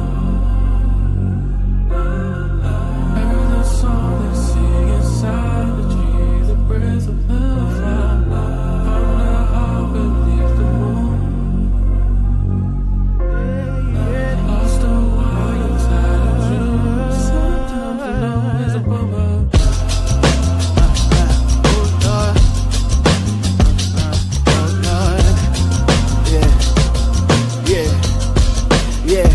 In this new chapter, I've chosen to surrender and remember that my weeping may endure it, but soon the sun will rise. So tonight I sleep the longest, knowing I gave everything, kept trying, kept going. Now it's in your hands, not mine. Felt numb and broken, empty till you filled me. I was hopeless. Now I'm hoping to put my faith to try. And I rise. Yeah. Still I rise. Yeah. Still I rise. I rise. I rise. I rise. There you go, Roman. That was I Rise. That's outstanding. Big So, Texas. man, shout out to Wow. you, bro. That's fucking Wow. fantastic. Thank Hype. y'all. Thank I y'all. love Thank that y'all. shit. That is Appreciate fucking it, awesome. appreciate it, man. Appreciate Wishing wells full well, of we'll get it again. it. No. We do have a 3-step process to success. Brian, what's sure our do. first step? Hey, folks, go read a book. Any book will do. Just go read Any a book. book will If suffice. anything, please. Yes, anything. Marcus, what do you got for that second step, sir? Hey, if you're gonna outrun a surfer that is silver, or you're gonna run through the Milky Way or a volcano surf, like you gotta make sure you drink some water, baby. You know what it is. Drink some water. Treat yourself to the nice stuff. And after you're done, like cruising through a volcano, you're gonna be sweaty as hell. So wash your ass, because you don't want to have a space follow you back home. Get it all cleaned out. But yeah, so wash your ass. That's true. That's true. Well, You don't know what's in space. You don't know what's in. We don't know what's in space. Yeah, Wash we it don't all know. off Yeah. before you come. Galactus loves a dirty butt, so if you don't want No, Galactus no. coming, you gotta clean it up. Oh no! No, don't do that. That does it for this week's episode of Films in Black and White. We'll be back next week with another outstanding episode. But in the meantime and the between time, stay safe, stay healthy. We love y'all. We appreciate y'all. We'll catch y'all next week. Y'all crazy as hell, dog. That's a stretching. That's a stretching. stretching. Oh my goodness.